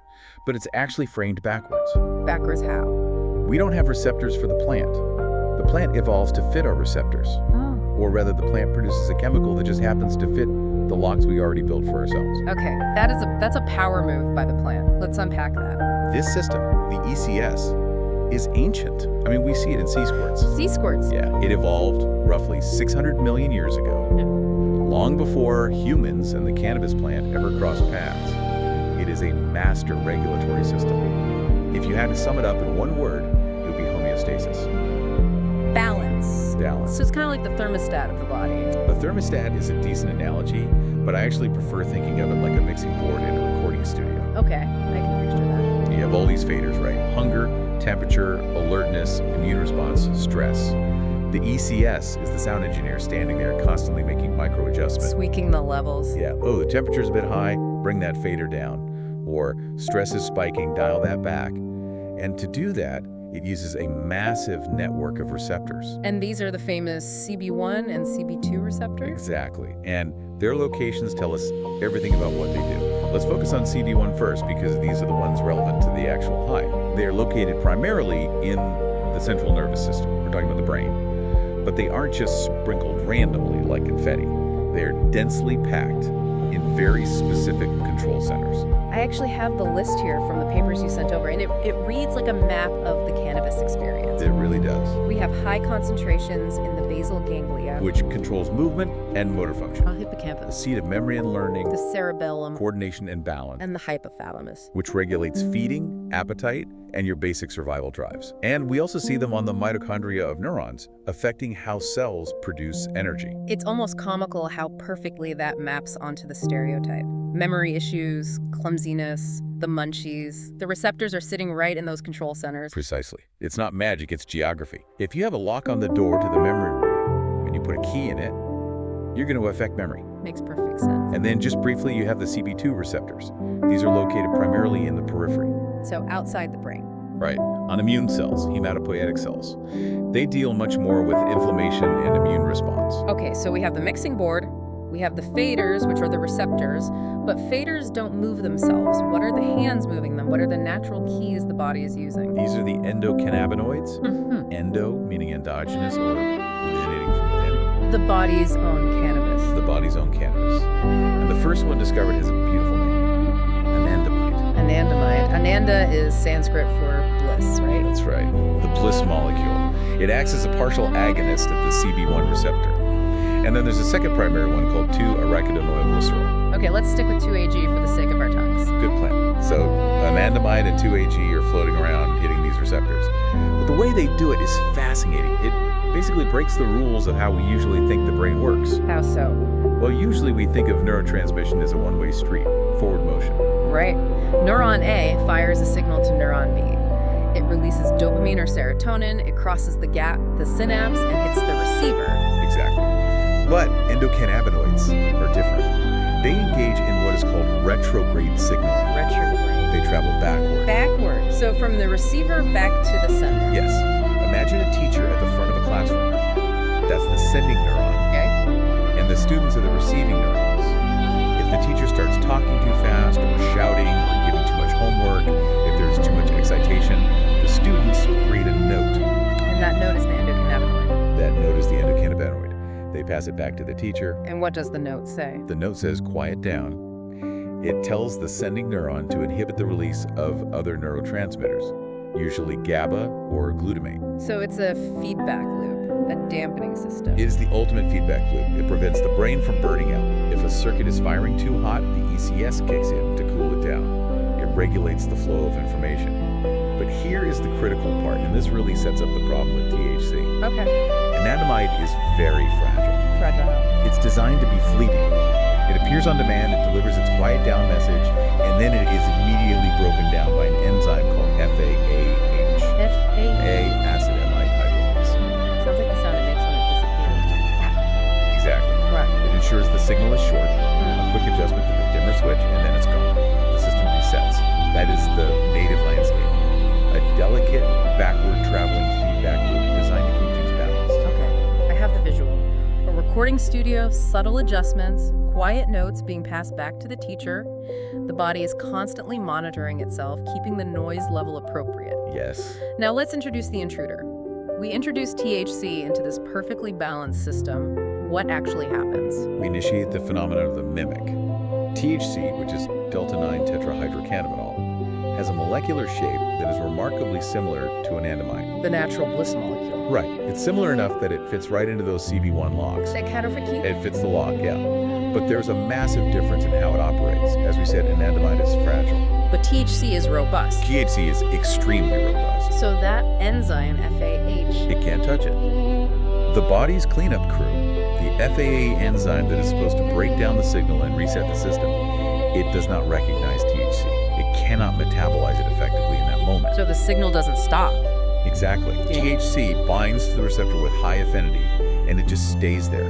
It is a sticky signal. So where anandamide whispers, quiet down, and then vanishes, THC screams, quiet down, and keeps screaming it for hours. It floods the system. It overwhelms it completely. This is the core concept here. THC mimics a natural signaling molecule, but stronger and longer. Stronger and longer. Instead of a targeted adjustment in just the memory center or just the movement center, you are flooding the entire mixing board at once. Every fader gets pulled down simultaneously. You aren't just adjusting the snare drum, you're pulling the master volume fader down on the entire track. That is exactly what's happening. Let's talk about how it gets there, because the method of entry changes the timeline significantly. The pharmacokinetics. It matters immensely. If you look at inhalation, like smoking or vaping, You have a very rapid peak. We're talking 3 to 10 minutes to reach maximum concentration in the blood. Wow, that fast. It goes from the lungs, oxygenating the blood, directly to the heart, and then it's pumped straight to the brain. That's immediate. A lightning strike. The bioavailability is decent, roughly 10 to 35%, depending on how deep the breath is. But oral consumption edibles is a completely different beast. Because it has to go through the digestion process. Right. It has to survive the stomach acid, then it goes to the liver. And the liver does something very interesting. It metabolizes the delta-9 THC into a different compound called 11-hydroxy-THC. I've heard this mentioned before. 11-hydroxy is supposed to be more potent. The research suggests it crosses the blood-brain barrier more easily, and it binds to the receptors more tightly. It is significantly more psychoactive. Oh, wow. So with an edible, you have a delayed onset, maybe an hour, maybe 2. Yeah. But when it hits with a different, heavier molecule, and it lasts much longer. It's a completely different pharmacological event. There is another characteristic of THC that I found really interesting in the notes. Its relationship with fat. Lipophilicity. This is crucial for understanding why THC stays in the body so long. THC loves fat. It is highly fat-soluble. Unlike alcohol, which is water-soluble. Correct. If you drink alcohol, it stays in the water of your blood and body. Your body can filter it out relatively quickly. Once you stop drinking, your BAC drops steadily. THC, on the other hand, rapidly leaves the bloodstream and hides. It seeks out fatty tissues, adipose tissue, the lungs, and the lipid-rich membranes of the brain itself. It goes into storage. It's hibernating. It stores itself in your fat cells, and then, over days and weeks, it slowly leaks back into the bloodstream. This is why a heavy user can test positive for cannabis 30 days after they last consumed it. The molecule is still there, slowly leaching out of the fat reserves. Which is wild when you think about it. You could feel totally sober, but the molecule is still resident in your body, just sitting in the waiting room. Exactly. And this slow release is part of what allows the body to build up such a high tolerance, which we will definitely get to later. So we have this sticky, fat-loving mimic flooding the brain, screaming at the receptors, and hiding in our cells. Because, again, THC mimics a natural signaling molecule, but stronger and longer. Now, let's observe the behavioral changes. I want to start with the most famous one, the munchies. The stimulation of appetite. It's a cliche in movies, right? The stoner raiding the fridge. But biologically, what is actually happening? Because it feels like a biological drive, not just a preference. It's not, I think I'd like a cookie. It's, I need a cookie to survive. It is a biological imperative at that point. It's a profound rewiring of these sensory and satiety circuits. And it happens on multiple levels. First, let's look at the nose. The nose. The olfactory bulb. This is the part of the brain responsible for processing smell. It turns out the olfactory bulb is studded with CB1 receptors. And THC hits them. It hits them. And the observation is that THC enhances sensitivity to smell. Food aromas become more potent, more salient. The data shows that in mice, THC actually lowers the threshold for smell detection. So it's literally turning up the volume on the smell of pizza. Correct. If you can smell the pizza from 3 rooms away with high definition intensity, the drive to eat it naturally increases. Evolutionarily, smell is our primary way of finding food. THC supercharges that scanner. Wow. That's just the appetizer. The main course happens in the hypothalamus. Remember we said the hypothalamus controls feeding. The feeding center. In the hypothalamus, there are specific neurons called POMC neurons. Under normal, sober conditions, these neurons are the fun police. Fun police. They release a signal that says, I'm full, put the fork down. They promote satiety. They are the brake pedal for eating. Exactly. Now, here's the twist. THC activates the CB1 receptors on these POMC neurons. But instead of stimulating them to do their normal job, it flips their function entirely. What do you mean it flips them? This is one of the strangest mechanisms we've observed. Instead of releasing the satiety signal, the THC-stimulated POMC neurons start releasing beta endorphins. Wait, opioids. Opioids. The neurons that are supposed to say stop eating start releasing natural opioids instead. Yes. They release beta endorphins, which stimulate appetite and reduce pain. It's a complete reversal of the circuit. The stop signal becomes a go signal. That is incredible. It's like pressing the brake pedal and the car accelerates. And simultaneously, THC acts on another set of neurons called AGRP neurons, which are the primary hunger drivers. So you have the brake line cut, the brake pedal turned into a gas pedal, and the original gas pedal pressed to the floor. No wonder people feel like a bottomless pit. It's not a lack of willpower, it's a hijacked control panel. And we haven't even mentioned the hedonic component. The pleasure. The pleasure. THC increases dopamine release in the nucleus accumbens, the reward center. It specifically increases the palatability of sucrose and fatty foods. So the food smells better, the brain is screaming that it is starving, and the reward you get from the sugar and fat is magnified. It is the perfect storm for caloric intake. It also explains interactions with ghrelin, the hunger hormone. The stomach produces ghrelin, which travels to the brain to say, "Feed me." THC seems to potentiate this signaling as well. Moving down from the brain, let's look at the body. Another classic symptom, cotton mouth. Dry mouth. I always assumed this was just dehydration. You smoke, your throat gets dry, you drink water. That is the common myth. But if you drink a gallon of water, you will still have dry mouth. Really? It is not a fluid issue, it is a neural blockade. A neural blockade. This is a fascinating piece of anatomy. Researchers found that the submandibular salivary gland, the glands under your jaw that produce the majority of your spit, are innervated by the nervous system, specifically cholinergic neurons. These are nerves that use acetylcholine to send signals. Okay. Acetylcholine. And guess where CB1 receptors were found? Specifically on the axons of these nerves that plug into the salivary glands. So THC binds there. THC binds to the receptors on the axons and inhibits the release of acetylcholine. Acetylcholine is the signal that tells the gland to turn on. So it cuts the wire. It cuts the wire. The gland has plenty of fluid, it's fully hydrated, but it isn't getting the message to release it. The faucet is working, the water is there, but the handle has been removed. That completely explains why water doesn't fix it. You can't drink your way out of a neural blockade, you just have to wait for the blockade to lift. Precisely. It's a mechanical failure of the signaling system. And while we were looking at the face, let's talk about the eyes. The redness. Again, people assume it's smoke irritation, but it happens with edibles too. No, it's cardiovascular. THC causes acute vasodilation. It widens the blood vessels. So it drops blood pressure. It can drop blood pressure, which is why the heart rate often increases to compensate. It's a reflex tachycardia. The heart beats faster to maintain pressure in the wider pipes. Makes sense. But specifically in the eyes, the ocular capillaries dilate. They expand.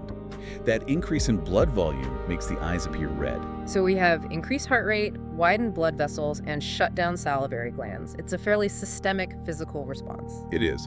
And the heart rate increase can be significant. It is dose dependent, but in an acute dose, the heart works much harder. Interestingly, the body tends to develop a tolerance to these cardiovascular effects fairly quickly compared to the cognitive effects. A regular user won't see the same spike in heart rate that a novice does. Let's move to another major reason people use cannabis. Sleep. A very common use case. Perhaps one of the most common reasons for self-medication.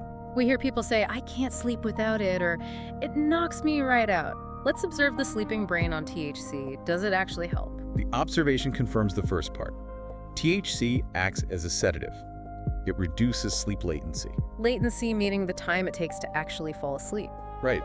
If you are tossing and turning, THC can shut down that arousal and help you lose consciousness faster. It effectively sedates the system. However, and this is a big however, sleep is not just about being unconscious. It has an architecture, a structure of stages. And THC disrupts that structure. Significantly. The most notable observation is the suppression of REM sleep, rapid eye movement sleep. That's the dream stage. It is the dream stage, but it's also the emotional processing stage. During REM, the brain is consolidating memories and crucially discarding irrelevant emotional associations. Or writing them. It's like emotional therapy or defragmenting a hard drive while you sleep.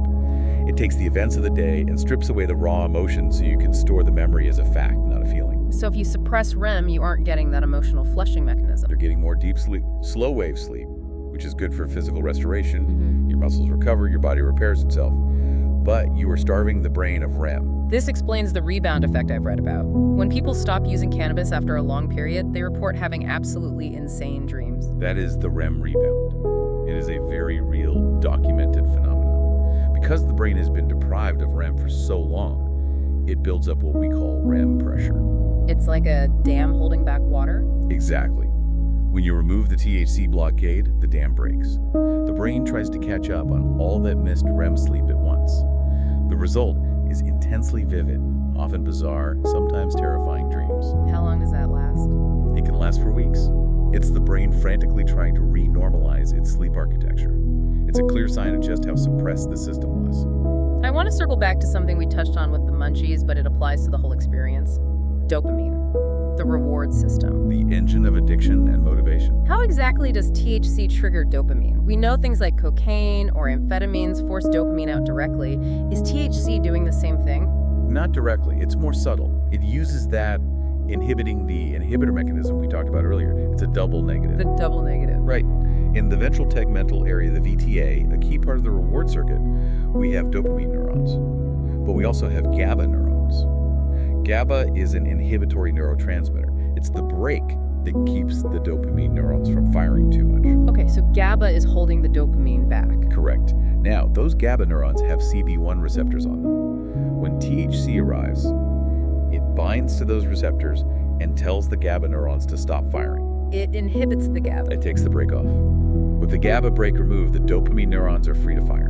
And they do. They release dopamine into the nucleus accumbens. So it's not pushing the dopamine car, it's just cutting the brake lines on a hill. That is a perfect analogy, and that release of dopamine creates the sense of euphoria, the reward, the high.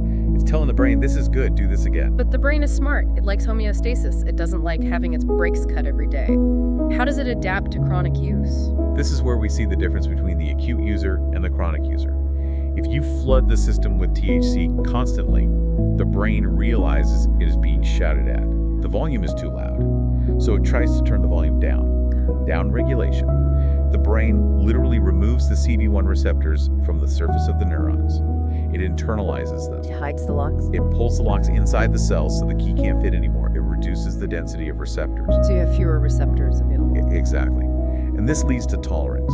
You need more THC to find the few remaining receptors to get the same effect. But it also leads to something called the blunting effect. Blunting, that sounds ominous. PE scan studies have shown that chronic users have blunted dopamine synthesis and release. Their reward system becomes less reactive. So not just less reactive to the drug, but less reactive to everything. That is the concern. Yeah. If your reward system is downregulated, natural rewards, food, social interaction, achievement, a beautiful sunset, might not trigger the same dopamine response they used to. This sounds like the biological underpinning of the emotivational syndrome we hear about. The stereotype of the stoner who just sits on the couch and doesn't care about anything. It provides a biological basis for that observation. It's not necessarily laziness, it's anhedonia. The inability to feel pleasure or motivation because the machinery required to feel it has been desensitized. The volume knob is stuck on low. Until the system recovers. Which brings us to cessation, stopping. Withdrawal. For a long time, people said cannabis wasn't addictive, that there was no physical withdrawal. We know now that is incorrect. There is a clearly defined cannabis withdrawal syndrome. And it makes perfect sense when you understand the downregulation we just discussed. Because if you take away the THC, but your receptors are still hidden. You are left with a system that has no dimmer switch. Your natural anandamide is too weak, and you don't have enough receptors on the surface to catch it anyway. So the brain goes into a state of excitability. It is unmodulated. Let's walk through the timeline. Someone who has been a heavy, chronic user decides to stop cold turkey. Day 1 through 3, what are we observing? This is the physical peak. The body is clearing the THC, but the system is out of whack. We see temperature regulation issues.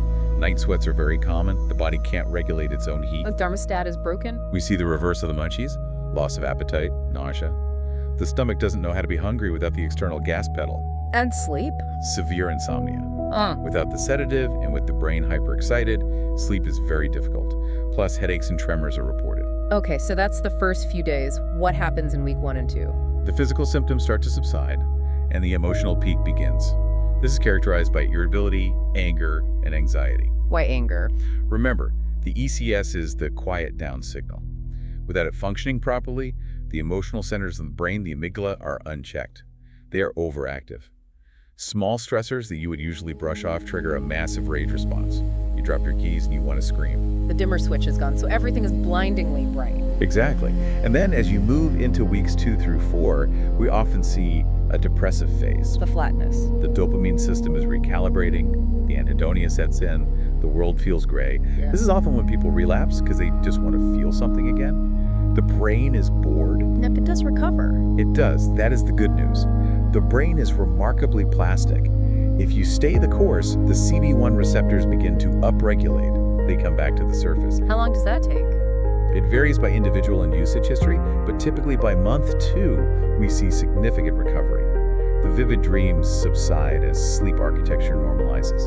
cognitive function memory, processing speed improves. The brain learns to regulate its own volume again. So, to synthesize all of this, we aren't talking about good or bad. We are observing a mechanism. We're observing a molecular mimic.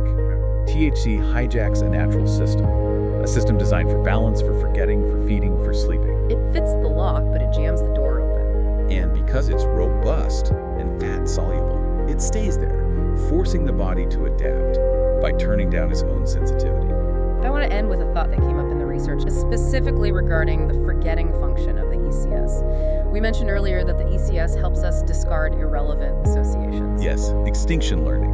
It's the ability to let go of fear memories or stress that is no longer relevant. It is crucial for mental health. You don't want to remember the pain of a stubbed toe forever. So here's the provocative thought for you, the listener. The body has a built-in system designed to help us forget and move on from stress. If we flood that system with a stronger, longer-lasting mimic, and then the system down-regulates in response, are we impairing our biological ability to process and move past the stresses of daily life? Are we numbing the pain in the short term, but losing the ability to truly resolve it in the long term? That is the question the biology poses. That is the observational file on the endocannabinoid system, a complex mimic that reveals just how finely tuned our native machinery really is. Picture a room at Yale University. It is 1961. The setting is stark, clinical. There is a man in a gray lab coat holding a clipboard. He looks every bit the authority figure. Right. There is a participant, a regular person like you or me, sitting in front of a shock generator. And in the other room, unseen but definitely audible, is the learner. The machine has switches ranging from 15 volts, labeled slight shock, all the way up to 450 volts, which is just labeled XXX. The premise is brutally simple. If the learner gets a word pair wrong, you shock them. If they get it wrong again, you increase the voltage. Yeah. As the shocks go up, the man in the other room starts to grunt. Then he screams. Then he complains about his heart condition. Yeah. And eventually, he goes silent. Dead silent. We know the result of this. It's one of the most famous, or perhaps infamous, statistics in the history of psychology. 65% of participants administered the maximum shock. They went all the way to 450 volts. They kept going. They kept going, even when the person they were shocking stopped responding. For decades, the takeaway from Stanley Milgram's experiment has been that humans are blindly obedient, that under the right pressure, we are essentially machines, that we will do terrible things just because a man in a uniform told us to. Right. But if we actually look at the source material, if we listen to the original tapes, that is not the whole story. In fact, it might be the wrong story entirely. That is exactly what I want to unpack today. I have been going through the archives he sent over, and the narrative of blind obedience, it just falls apart when you look at the details. It really does. We're going to look at the architecture of influence in this deep dive.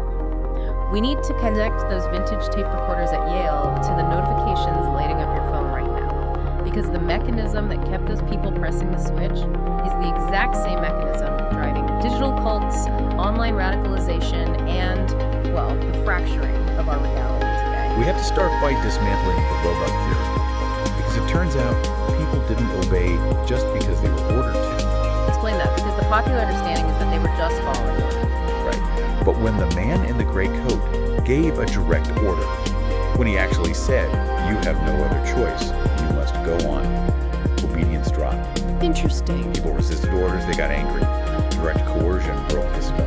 That was the most surprising thing in the data for me. Direct orders failed. So what actually made them continue to press the switches? It was what researchers now call engaged followership. The most effective prompts weren't orders at all. They were appeals to the mission. The experimenter would say, "The experiment requires you to continue." The participants weren't mindlessly following a tyrant. They believed they were contributing to science. They identified with the goal. They thought they were doing something important. That is a critical and honestly a much scarier distinction. Okay. They weren't passive. They were active participants in a system they thought was virtuous. They were hurting someone because they thought it was for the greater good. Exactly. And this brings us to the core mission of this deep dive. We are drawing from a wide stack of sources today, from the archives of the Milgram and Stanford prison experiments, to modern research on the bite model of authoritarian control, and even the evolutionary biology of conspiracy theories. It's a lot of ground to cover. It is. But the thread connecting it all is how the human brain is wired for connection, and how that wiring is systematically hacked. We are moving from the physical prison to the mental one.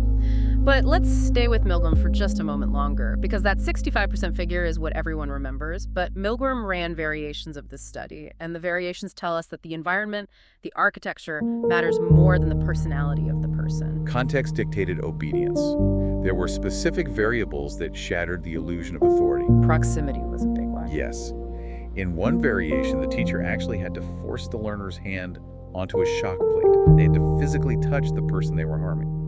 In that scenario, obedience didn't sit at 65%, it dropped to 30%. It is much harder to harm someone when you can feel their physical resistance, when it is not just an abstract concept. And then there was location. Yale University carries immense authority. It signals expertise, science, legitimacy.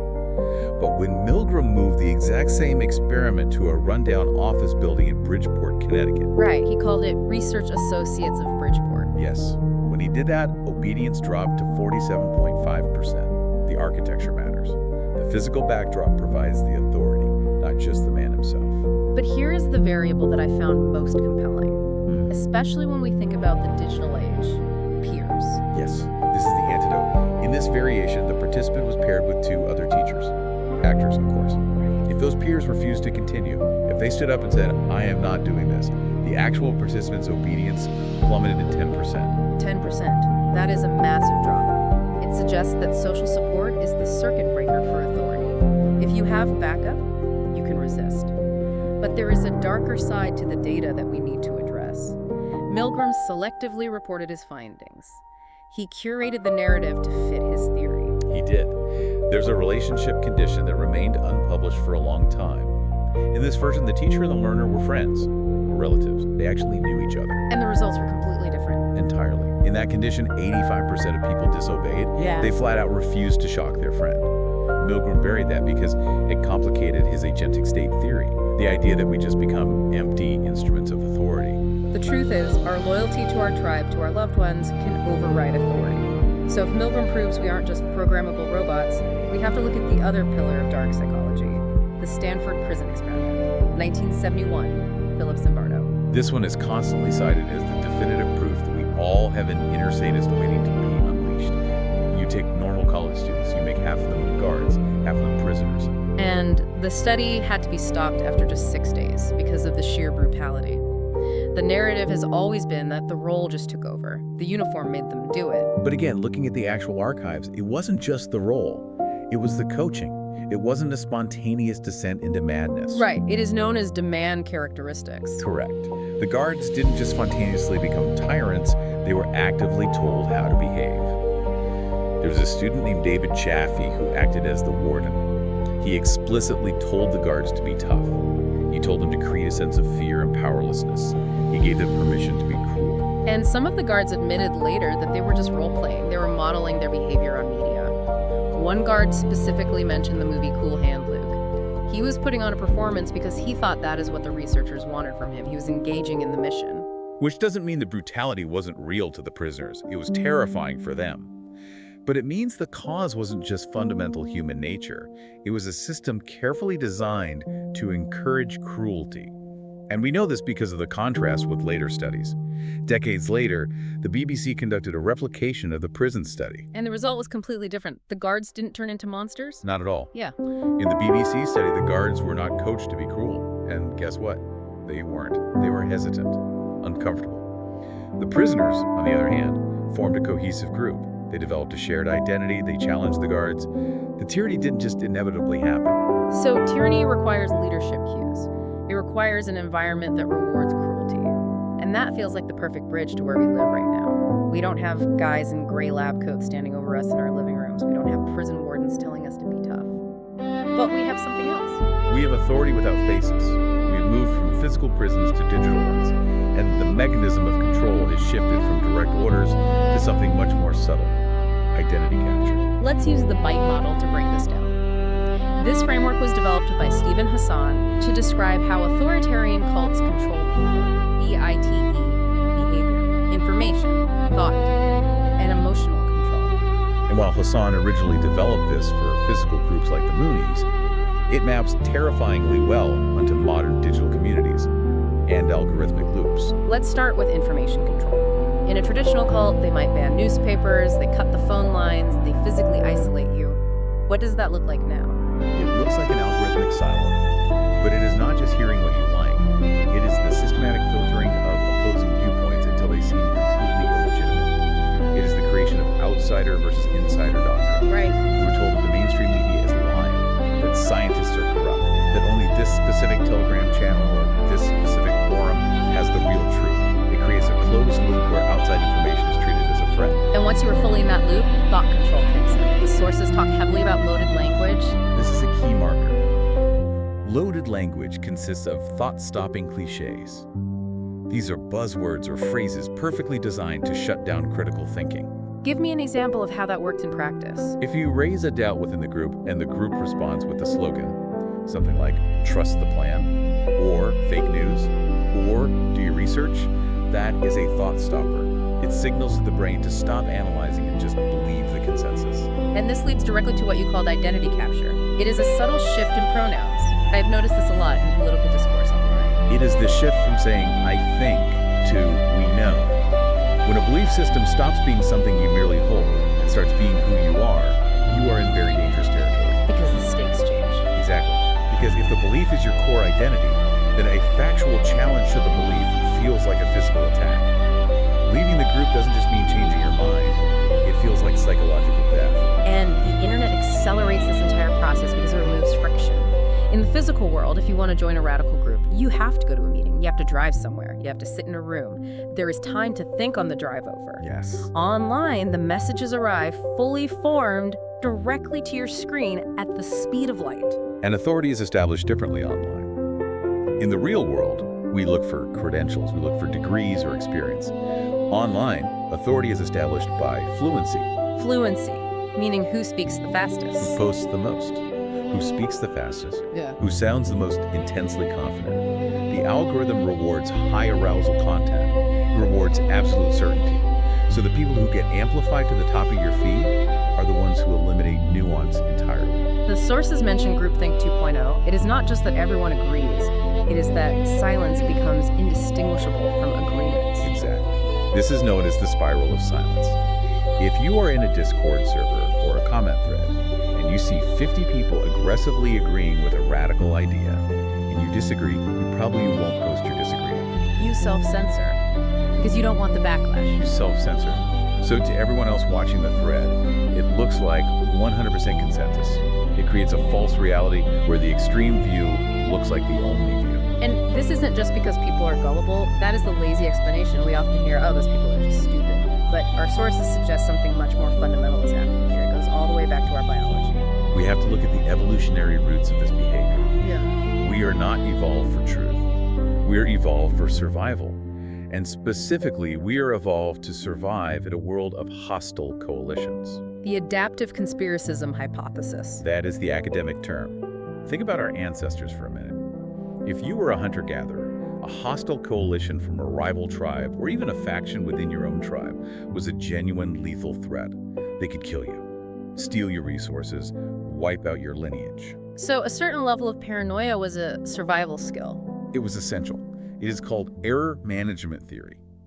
Imagine you hear a rustle in the tall grass. You have two types of errors you can make in that moment. Type 1 error, you assume it is a tiger.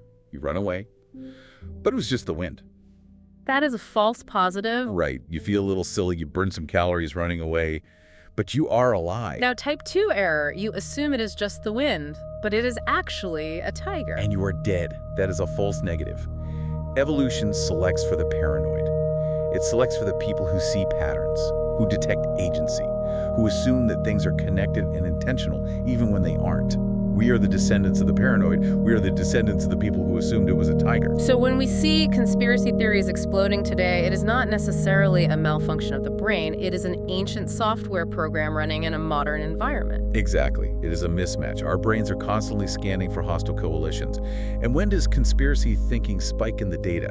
During societal turmoil, during wars, during pandemics, when we feel a profound lack of control. If you feel powerless, your brain starts looking for the powerful group that is pulling the strings. It is an attempt to make sense of chaos.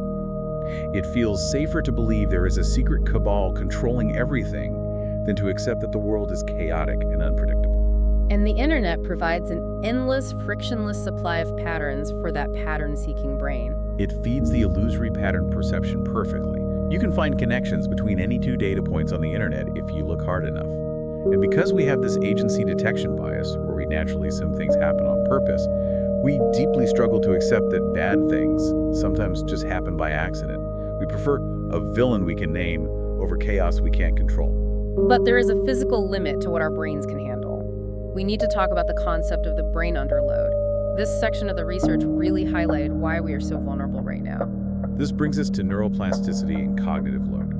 Our brains are plastic. They literally change based on what we do and the environments we inhabit, but they have strict limits. The relationship between learning and cognitive load is an inverted U. Unpack that inverted U for us. A moderate challenge is good. It stimulates the brain, it encourages plasticity, but excessive cognitive load, which is exactly what happens when you are doom scrolling, switching between 6 different apps, fielding notifications, and reading angry comments, that pushes you over the top of the curve and down the other side. And what actually happens to the brain physically when you go over that curve? Efficiency in the prefrontal cortex drops significantly. That is the part of the brain responsible for critical thinking, for impulse control, for pausing and saying, wait, is this actually true? Yeah. When you are cognitively overwhelmed by the digital environment, you revert to older, faster, more reactive systems in the brain. You become much more susceptible to simple, emotionally charged narratives. So the dark psychology of the digital age actually relies on speed. It relies on overwhelming your cognitive defenses, so you simply cannot process the information deeply. Speed is the absolute enemy of critical thought. Dark psychological systems thrive when messages arrive fully formed and dripping with outrage. They do not want you to pause. They want you to react. So logically, the antidote to this is friction. Friction is everything. We need to intentionally slow down the input. We need to reintroduce the pause. Think back to the Milgram experiment we started with. Right. The people who managed to resist the authority figure were often the ones who found a way to step out of the immediate pressure, to check with a peer, to question the basic premise of the instructions. They created friction. And the sources talk about rehumanization as a form of friction. In the digital space, we are mostly dealing with abstractions, avatars, usernames, faceless enemies. Exactly. Just like forcing the teacher's hand onto the shock plate reduced obedience in Milgram's lab, bringing complexity back into our interactions reduces radicalization online. It is about moving from an abstract them to specific, flawed human beings. Complexity breaks the spell. Complexity is the enemy of the cult mindset. Cults and extreme echo chambers crave simplicity, good versus evil, us versus them. But reality is messy. It is complex. There's also this concept in the research of identity multiplicity. This feels like a very practical tool for anyone listening to this deep dive. Yes, it is crucial. If your entire sense of self is tied up in one single group, one political party, one online forum, one movement, you are deeply vulnerable. Because if you lose that group, you lose yourself. Precisely. If that group goes off a cliff, you go with them because you feel you have nowhere else to stand. Identity multiplicity means you intentionally cultivate different facets of yourself. You are a parent, a gardener, a neighbor, a voter, A chess player. You have multiple pillars holding up your sense of self-esteem. Right. If one of those pillars becomes toxic or demands that you compromise your morals, you can step away without your entire identity collapsing. That seems like a vital defense mechanism. It prevents that psychological death we talked about earlier. It gives you an exit ramp. It does. It gives you an exit ramp when the group demands blind obedience. So let's try to synthesize all of this. We have covered a massive amount of ground today, from a basement lab at Yale to the smartphone in your pocket. If we look at the big picture, we see a clear chain reaction. We obey because, as Milgram showed, we want to be good followers. We genuinely want to contribute to a mission we think is important. And we conform because, as Zimbardo and the BBC study showed, the environment and the leadership cues around us implicitly tell us how to behave. We believe in conspiracies because our ancestors needed to spot hostile coalitions just to survive the night. And we get trapped in these extreme beliefs because the modern digital architecture, the algorithms, the echo chambers, the sheer speed of the feed removes the friction we desperately need to think clearly. It is a perfect storm. We are ancient biological machines operating in a modern digital environment that is specifically designed to hack our deepest social drives. And that leads us to a final provocation for you to think about. We talked about engaged followership at the very beginning, the unsettling idea that people do harm not because they are inherently evil, but because they believe they are doing good. That is always the most unsettling part of the research. So here is the question for you, the listener. Think about the groups you belong to right now, the online communities, the political affiliations, the social circles. When you agree with them, are you engaging because you truly, deeply believe in the mission? Or are you engaging because you are afraid of the silence that comes if you disagree? Are you actually speaking your mind, or are you just avoiding the shock of exclusion? As one of our sources put it, the most dangerous echo chamber isn't the one full of rage, it is the one that feels calm, obvious, and settled. Because that is the one where you stop checking if the door is locked from the outside. We're really glad you're here with us today. Yeah, it's good to be back. So today we are doing something that I think is honestly a long time coming. We are taking a subject that is usually drowning in noise. So much noise. Right. I mean, political noise, cultural noise, moral noise, and we're going to try to just turn the volume down on all of that so we can actually hear the biology. Exactly. We are talking about cannabis, Yeah. but we are absolutely not talking about the politics of it. Right, and I want to be very clear right off the bat here. We aren't here to debate legalization. We aren't here to talk about whether it's good or bad in a moral or ethical sense. Yeah, no judgment. None. We are here to look at the mechanics. We have a massive stack of sources today. We're looking at neuroimaging studies like PET scans and fMRI data. We've got pharmacological reviews on receptor density, sleep architecture analysis, and addiction recovery timelines. It's a heavy stack. It is, but the goal is just to understand what is actually happening under the hood of the human machine. The mission, if we want to call it that, is to explore the mechanical reality of how your brain adapts to chronic chemical exposure. Yeah. And that word, adaptation. That's the key. Yeah, that's really going to be our North Star today, isn't it? It absolutely is. In fact, if you take nothing else away from this entire deep dive, I want it to be this single concept. The brain adapts to repeated chemical patterns. The brain adapts to repeated chemical patterns. Yes, that is the anchor for everything we are about to discuss for the next hour. And usually when we hear brain adaptation or neuroplasticity, we kind of think of it as a superpower. Sure, yeah, like learning. Exactly. So think about learning a new language or picking up the guitar and the brain rewiring itself to get better at those skills. We view it as growth. Right. But looking at these sources, you're suggesting that neuroplasticity is neutral. It's not always strictly good. Exactly. It is a completely neutral mechanism. Neuroplasticity is simply the brain's way of maintaining equilibrium, homeostasis. Just keeping the lights on. Keeping the lights on, keeping the system stable. It's about survival. It is about budgeting energy and protecting the system from being overwhelmed. Okay. When you introduce a strong chemical signal repeatedly, the brain doesn't just sit there and take it. It changes its physical structure to accommodate that new reality. So while the user is experiencing the high, which is, I guess, the foreground event that you're conscious of, Right. the brain is busy in the background, just frantically trying to balance the books. That's a perfect way to put it. It's a story of biological budgeting. Right. And to understand that budget, we really have to start with the system that is being impacted. We need to establish the baseline. Right, because you can't understand the alteration if you don't understand the original architecture. Okay, let's unpack this. We're talking about the endocannabinoid system, the Yeah. ECS. The ECS, yeah. I feel like this is one of those systems that people have heard of loosely, maybe in a health blog or a magazine, but they maybe don't fully grasp just how integral it is to, well, being a human. It is a master regulator. You can think of the ECS as a sort of dimmer switch for the entire body. Like over switch. Yeah, it's not necessarily turning things completely on and off like a light switch, but it is modulating the intensity of signal transmission. So it keeps things from getting too bright or too dark. Precisely. The ECS is involved in regulating appetite, pain sensation, mood, memory, even the immune system. Wow. And mechanically, it works backward compared to most other systems in the brain. Backward how? It sounds kind of counterintuitive. Well, usually neurons communicate forward, presynaptic to postsynaptic. Okay. One neuron shouts the next one to pass the message down the line, but the ECS uses what we call retrograde signaling. It works in reverse. So it talks back to the sender. Exactly. When a receiving neuron is getting overstimulated, like the sender is shouting way too loud, the receiving neuron creates an endocannabinoid sends it backward to the sender, and basically says, hey, you're too loud, quiet down. It's like the librarian of the brain, just going, shh. Yes, exactly. It's the feedback loop that prevents excitotoxicity. Excitotoxicity, which is It's when neurons literally burn themselves out from firing too much. Yikes. Yeah, Well, it's bad. And to prevent that, the system uses three main components. First, you have the endocannabinoids themselves. These are the chemical messengers your body makes naturally. okay. The two big ones are anandamide and 2-AG.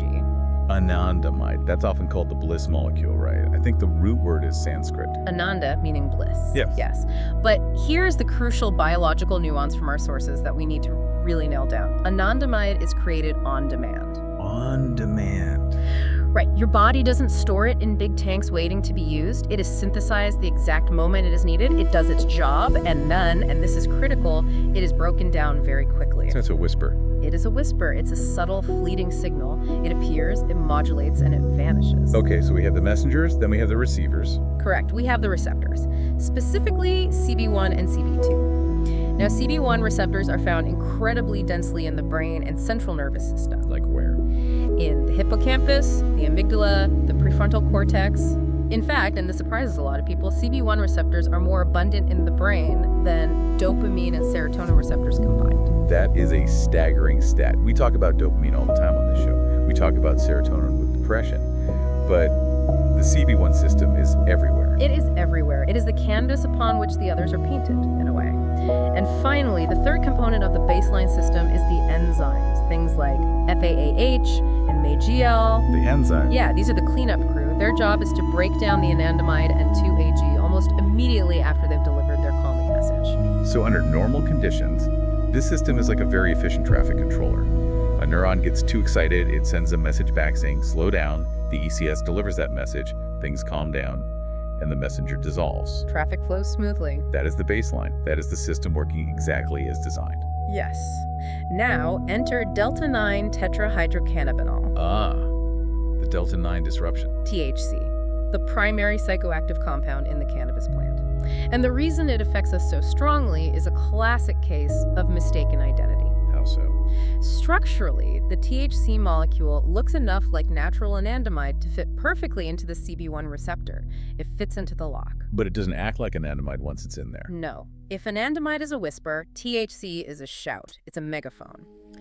There are two main differences that drive the long-term adaptation we are going to focus on today. Okay, what's the first? First is volume. THC floods the system in concentrations far, far higher than natural anandamide ever would. We are talking about a massive bombardment compared to a subtle signal. Okay, so it's way louder.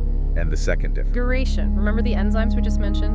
FAAH and MAGL. Right, the cleanup crew. They are very good at breaking down anandamide. They were terrible at breaking down THC. Yeah, it's not the right structural shape for them to degrade easily, Yeah. so the signal doesn't just hit the receptor and leave, it stays there. It keeps the dimmer switch held down for hours. Mechanically, looking at our pharmacological sources here, Yeah. this binding inhibits adenylate cyclase and reduces CAMP levels in the cell. Can we translate that for a second? Sure. What does reducing CAMP actually do to the experience of being a neuron? So CAMP, or cyclic AMP, is an internal messenger that tells the cell to be active, to fire, to release neurotransmitters. When THC binds to the CB1 receptor, it slams the brakes on CAMP.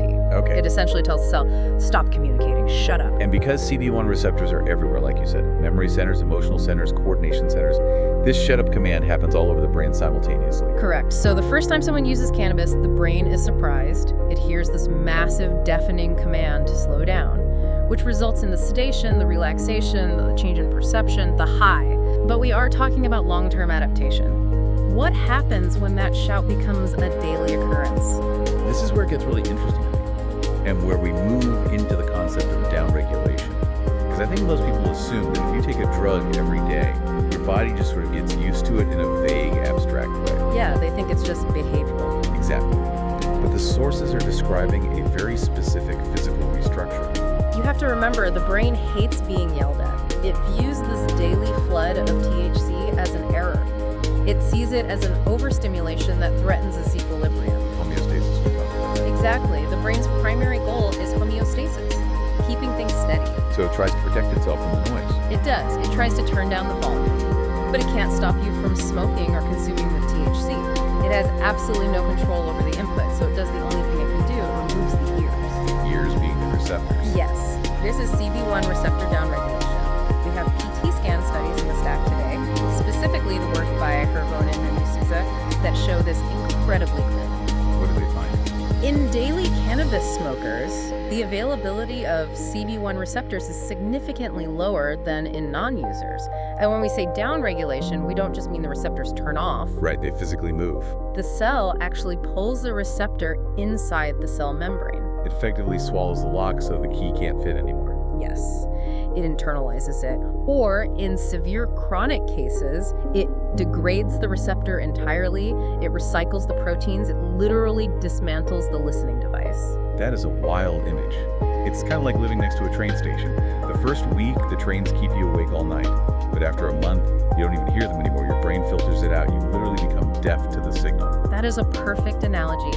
And this brings us to a complete reframing of tolerance. Most people think of tolerance as, oh, I'm strong, I can handle my weed, I need more to have fun. Like a badge of honor. Right. But biologically, tolerance is just the brain's successful attempt to return to baseline operation under chemical stress. It is a defense mechanism. It is the brain saying, I have muted the noise. So when a heavy user says, I don't really get high anymore, I just feel normal, that is literally true. It is biologically true. Their receptor density has dropped so low that the massive flood of THC is now required just to get a normal amount of signal transmission. Precisely. Without the THC, they are operating with a severe deficit. They have fewer ears to hear their own natural anandamide. With the THC, they're just barely getting back to baseline. Wow. And we see this trade-off clearly in the data regarding motor control. There is a study from Gaze in our notes that discusses driving impairment. Yes, this is the one that surprises me. Yeah. Because the stereotype is the stoned driver going 10 miles an hour, waiting for a stop sign to turn green. Right. And for a naive user, someone without tolerance, that is true. The study found that occasional users, people with normal receptor density, show significant impairment in reaction time and motor coordination when they use THC. They are swerving, they are slow. They are impaired, but daily, heavy users, they often show very little impairment on this exact same driving simulator. Because their brains have compensated. Yes, they have downregulated the receptors in the cerebellum and the basal ganglia so much that the drug doesn't disrupt the motor signal as badly. But, and this is a huge but, there is a cost to this compensation. The source notes that while motor tolerance develops, cognitive efficiency drops. Exactly. Meaning the brain is achieving that motor stability by recruiting more regions of the brain to do the same job. It's working way harder to achieve the same result. So it's inefficient. Very. The sources describe this as reduced processing efficiency. The brain is running a marathon just to walk down the street. So yes, you can drive the car straight, but your brain is expending a tremendous amount of metabolic energy to maintain that straight line. Which leaves less energy for other things. Exactly. Less energy for complex decision-making or emotional regulation or impulse control. That connects directly to the source about the triadic cycle and the shift in dopamine. Because it's not just the CB1 receptors that change during this adaptation, is it? The reward system itself gets completely recalibrated. This is the dopaminergic ghost. To understand this, we have to distinguish between two types of dopamine firing in the brain, tonic and phasic. Okay, let's lay that out for everyone, because this distinction seems absolutely crucial for understanding why people feel so flat when they aren't using. It is. So tonic firing is the steady background hum. It's the baseline level of dopamine that circulates in your brain just to keep you motivated, focused, and generally okay with being alive. Right. It's the idle of a car engine. You need that idle to be at a certain RPM just to keep the car running when you're stopped at a light. Okay, and phasic. Phasic firing is the spike. It's the sharp burst of dopamine you get when something novel happens, or you eat a delicious meal, or you win a bet. Or you encounter a survival cue. Right. Sex, food, safety. Phasic spikes tell the brain this is important, remember this, do it again. It marks the event as salient. And drugs mimic the phasic spike. They don't just mimic it, they completely hijack it. They create a super stimulus. The sources note that the velocity of the spike really matters here. Velocity meaning speed. Yes. Smoked cannabis, for example, enters the bloodstream and hits the brain very quickly. Seconds. This creates a sharp, high-velocity dopamine spike. This is much, much louder than a natural reward, like, say, eating an apple or finishing a crossword puzzle. But we have the shout again. just in a different system. We do. And just like with the CB1 receptors, the brain tries to compensate for these repeated dopaminergic super spikes. If the phasic highs are too high, too often, the brain lowers the tonic baseline to average it all out. It lowers the idle. Exactly. It enters what the literature calls a hypodopaminergic state. This is the core of the long-term adaptation trap. Because the baseline has been lowered so much. Right, because the baseline has dropped, normal life events, a beautiful sunset, a great conversation with a friend, a good meal, they no longer cross the threshold required to trigger a reward response. Which is those natural things only release a standard amount of dopamine. But the bar has been raised, or rather, the receiver has been dulled. But the floor has dropped out. You need a ladder just to reach the ground floor. That is the textbook definition of anhedonia. It is.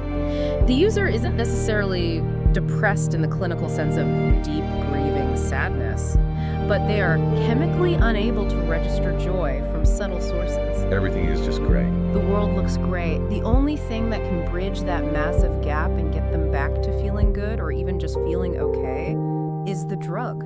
This is profound, because I think there is a pervasive cultural stereotype of the lazy stoner. Someone on the couch playing video games, not doing much. But what you're describing suggests it's not a moral failing of laziness, it's a mechanical failure of the reward hardware. Yes. They aren't unmotivated by choice, they are biologically calibrated so that only the drug is interesting. That is a crucial distinction to make. It removes the moral judgment from the equation entirely. If your dopamine baseline is in the basement, you physically cannot summon the motivation to do things that offer only a mild natural reward. You just don't have the fuel. You are trapped in a cycle where the drug is the only ladder out of the basement, but using the ladder digs the basement deeper every single time. So we fundamentally move from, I want to get high to feel good, to, I need to get high to stop feeling bad. That is the exact shift from positive reinforcement to negative reinforcement. And this transition actually moves geographically in the brain as the adaptation sets in. Geographically? Yeah. The behavior shifts from the prefrontal cortex, which is where we make conscious, deliberate decisions, to the basal ganglia and the striatum. Habit loop centers. Yes, the automatic centers. We have a source here on the Japanese system for breaking bad habits that touches on the Kaizen philosophy. Right. But it applies perfectly to the neuroscience we're discussing. The brain is an efficiency engine. It always prefers the familiar highway over building a new road. Even if the highway leads straight off a cliff. A brain doesn't judge the destination. It only judges the friction required to get there. The habit of using cannabis becomes the path of least resistance. Okay, walk me through that. In the beginning, use is goal-directed. You think with your prefrontal cortex, I want to have fun, I'm going to smoke. But in late-stage chronic use, it becomes stimulus response. You feel a pang of anxiety or just boredom. That's the stimulus. And your basal ganglia initiates the smoking behavior, the response, before your prefrontal cortex even has a vote. It becomes automaticity, like tying your shoes. It does. It becomes a pure reflex. And the brain treats the familiar as safe, biologically speaking, even if it is objectively harmful.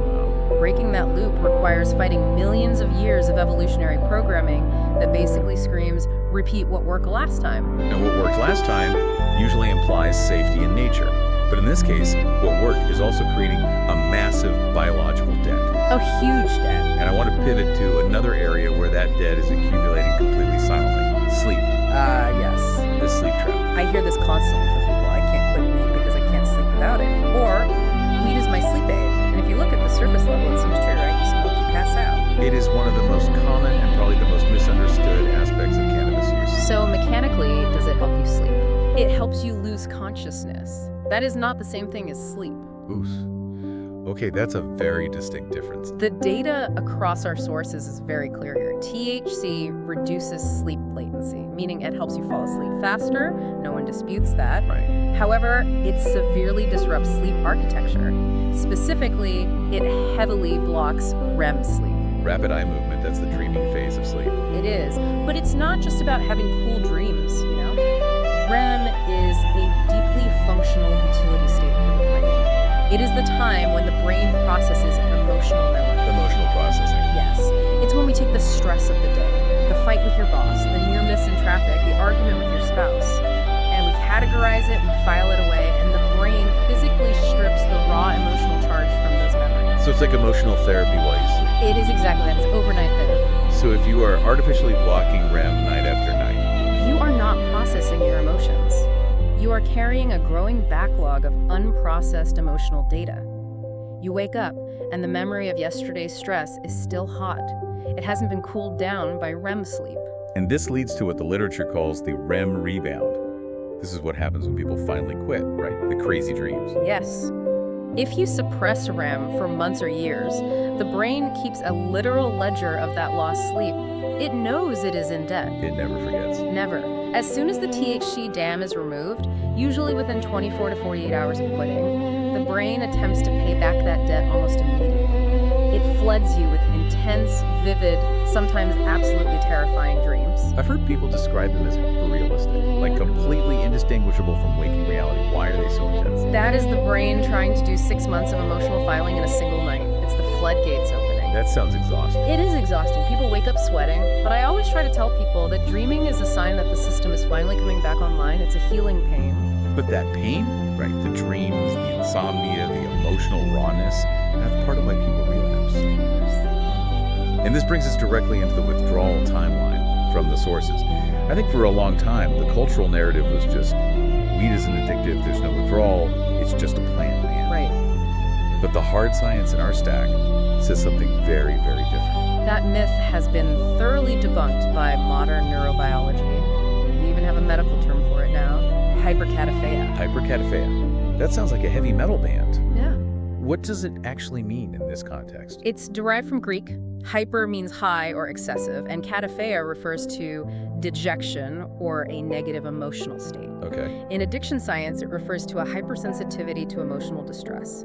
It's not just normal irritability, it is a physiological inability to buffer stress. Because your dimmer switch is completely broken. Exactly. When you are in withdrawal, your stress hormones like cortisol and CRF, corticotropin releasing factor, they naturally spike. Normally, your healthy ECS would release anandamide to say calm down.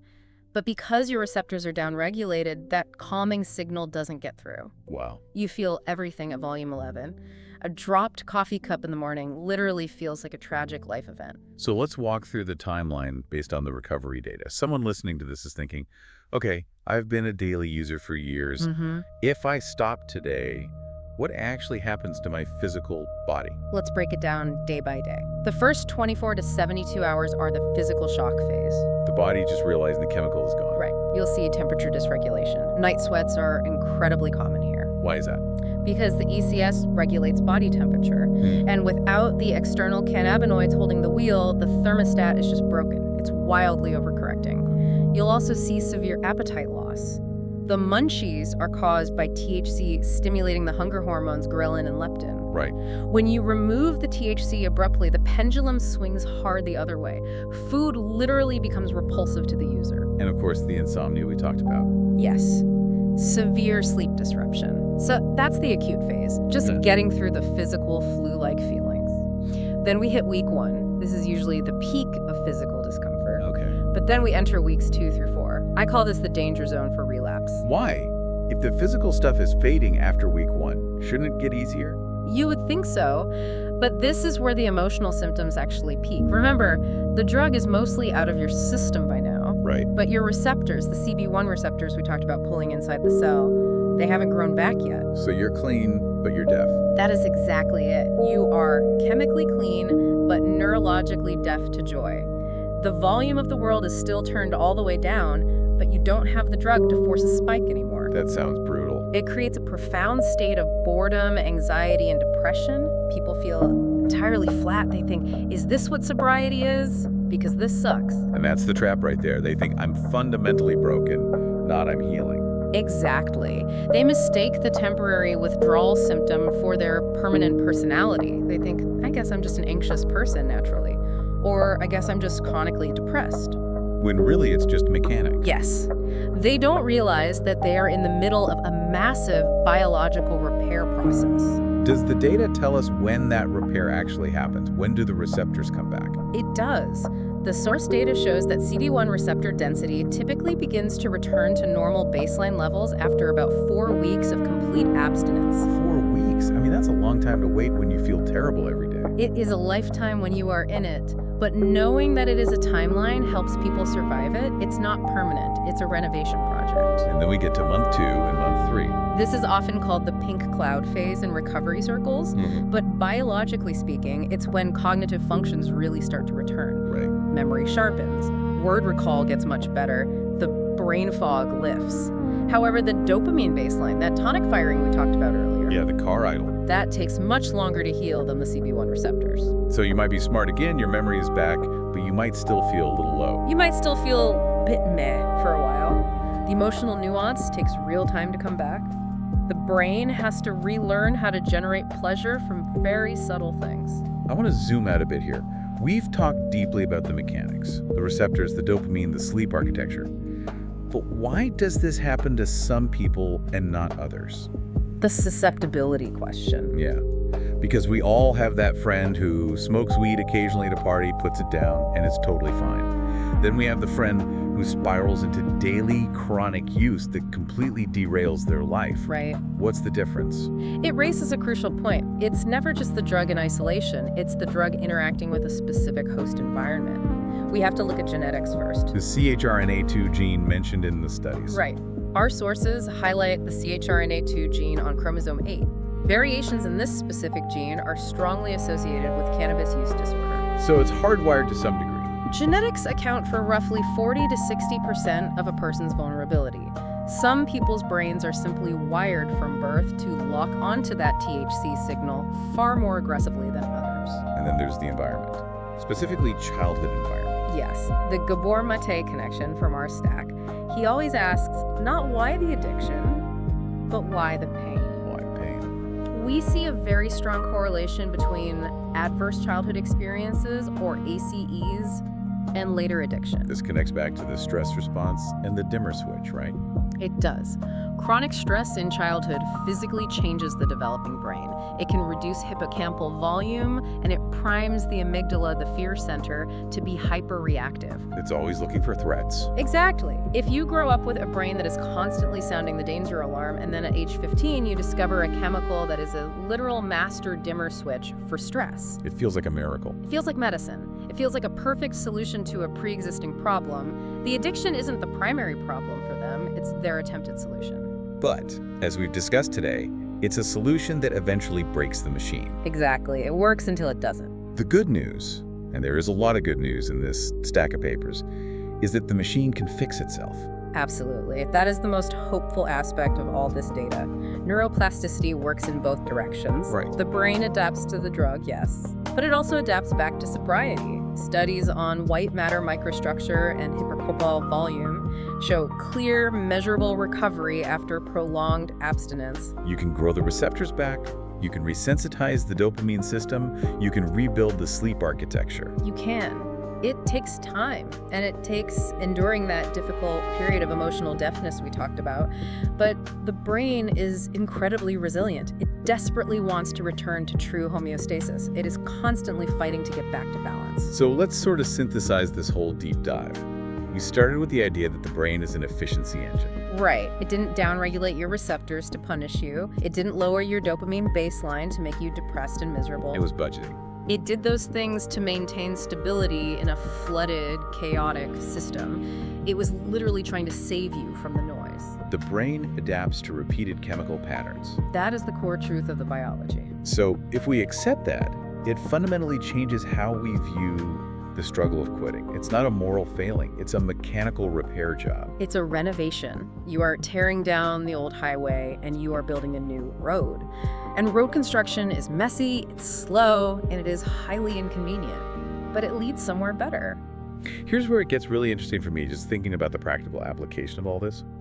If the brain adapts to chemical patterns by structurally changing itself, what happens when we replace chemical patterns with behavioral patterns? That's the next frontier of this conversation. If you remove the chemical input, the brain is suddenly looking for a new pattern to adapt to. A new highway. Yes. If you replace the habit loop of smoking with a new loop, say exercise, meditation, creative work, connecting with people, the brain will eventually myelinate those pathways too. It will wire them in. It will make those healthy behaviors the new path of least resistance. It just takes enough repetitions to convince the traffic controller that this is the new normal. Precisely. You are training the machine. I want to leave everyone listening with a final thought to mull over. We've talked a lot today about withdrawal as a negative experience, the pain, the insomnia, the anxiety. Yeah. But if we truly understand the mechanism, if we understand that the vivid, terrifying dreams are just the brain finally filing away old trauma, and the crushing anxiety is just the feeling of the receptors physically growing back, does that change the experience? It really should. It reframes the suffering completely. It's not just, I feel bad. It is, I am feeling the sound of my brain healing. That is a massively powerful shift in perspective. Withdrawal is the sound of the brain healing. I really like that. We're going to wrap it up there. For everyone listening, whether you are examining your own habits... I want you to just picture a machine, a biological machine. Right. It is arguably the most complex piece of engineering in the known universe. It has, miles of wet wiring, chemical pumps, electrical fuses, waste management protocols. The human body. Exactly. And it runs on this very strict automated schedule. It's balancing thousands of variables every single second just to keep the system but not too hot. It's constantly seeking homeostasis. That is the engine of the machine. Right, homeostasis. Now, imagine you take a single microscopic wrench, a specific molecule with a very, very specific shape, and you just throw it right into the gears of that machine. And we are talking about delta-9 tetrahydrocannabinol. We are talking about THC, we're talking about cannabis, but, and this is a promise we are making right at the top of this deep dive, we are not talking about the law today. No, absolutely not. We aren't talking about whether you throw the wrench into the gears. We're ignoring the culture, the politics, the tax revenue, the morality, all of it. Yeah, which is really refreshing, I have to say, because usually that noise just completely drowns out the signal. You get these incredibly polarized debates instead of actual analysis. Exactly. Today, our mission is just silence. We want to strip away the opinion, the hype, the stigma, and just watch the biology. Just awareness. Just awareness. We have a massive stack of source material today. We're pulling from pharmacokinetic studies, sleep architecture reviews, specifically incorporating some fascinating insights from researchers like Matthew Walker and, neurochemistry papers on executive function. It's a really robust stack. It is. And we are going to use all of this to trace that single molecule from the absolute split second it enters the body to the exact moment it hits the brain and creates that chemical cascade. Right, and then down to what it does to your sleep cycle hours later. And honestly, this was the part of the research that actually surprised me the most, how it lingers. Yeah, the residual phase. How it just sits there in the background in the shadows of the machine for days after the experience is supposedly over. It creates this deeply layered effect. It's really a ghost in the machine. So we are going to slow everything way down. We want to build a layered understanding. Yeah. We're looking at the mechanism of the high, the crash, and the recovery. This is the molecule in the machine. And, to understand the wrench, we really have to understand the lock it fits into. Because the biggest surprise for most people when they first look at this is that the body is already waiting for this molecule. That was the huge aha moment for me right out of the gate. Mm-hmm. Because we tend to think of drugs as foreign invaders, right? Like, if I drink gasoline... Which you shouldn't do. Which I won't do. But if I did, that's a foreign invader. My body has absolutely no system for gasoline. It just aggressively rejects it. Right. It's highly toxic. There's no receptor for it. But with cannabis, the only reason it works, the only reason you feel literally anything at all is because you have this massive pre-existing system in your body that evolved specifically to receive signals that look exactly like THC. The endocannabinoid system. The ECS. The ECS, yeah. It is one of the most widespread receptor networks in the entire human body. And it's not just sitting in the brain, it's in your gut, your skin, your immune system, your reproductive organs. It is truly everywhere. The papers describe it as a master regulator, but I want to unpack that. What does that actually mean biologically? Is it like a volume knob? That is actually a perfect analogy. So think of your nervous system. Usually your neurons are just firing signals like crazy. Do this, move that, feel this pain, remember this face, stress about that email. It's a chaotic environment. It's incredibly noisy. It's highly excitatory. The ECS is the system that walks into the room and tells all those neurons to just chill out. It regulates that homeostasis we talked about. It maintains the balance. It breaks the baseline. It keeps the temperature in the room comfortable. Exactly. It regulates your appetite, your pain sensation, mood, memory, sleep.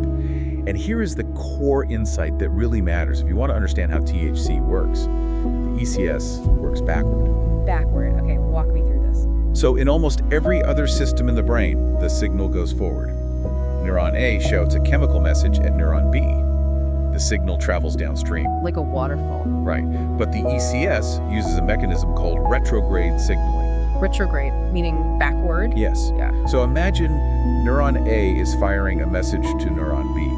Let's say it's a pain signal. Ouch, ouch. Neuron B is receiving it. But if neuron B starts getting overwhelmed, if the pain signal is just too loud or going on for too long, neuron B physically produces an endogenous cannabinoid. It manufactures it right there on the It spot. creates it on demand. And it sends that molecule backward across the synaptic gap to neuron A. And that molecule binds to a specific receptor on neuron A and essentially says, hey, quiet down. You're being way too loud. Stop shouting. It's a feedback loop. Exactly. It's like the guy at the construction site telling the jackhammer operator to just take a break because his ears are ringing. That is precisely what it is. It acts as a dampener. Yeah. And the natural messenger the body uses for this is obviously not THC. It's a native molecule called anandamide. Which I read in one of the reviews actually comes from the Sanskrit word for bliss. Ananda. Yes, the bliss molecule.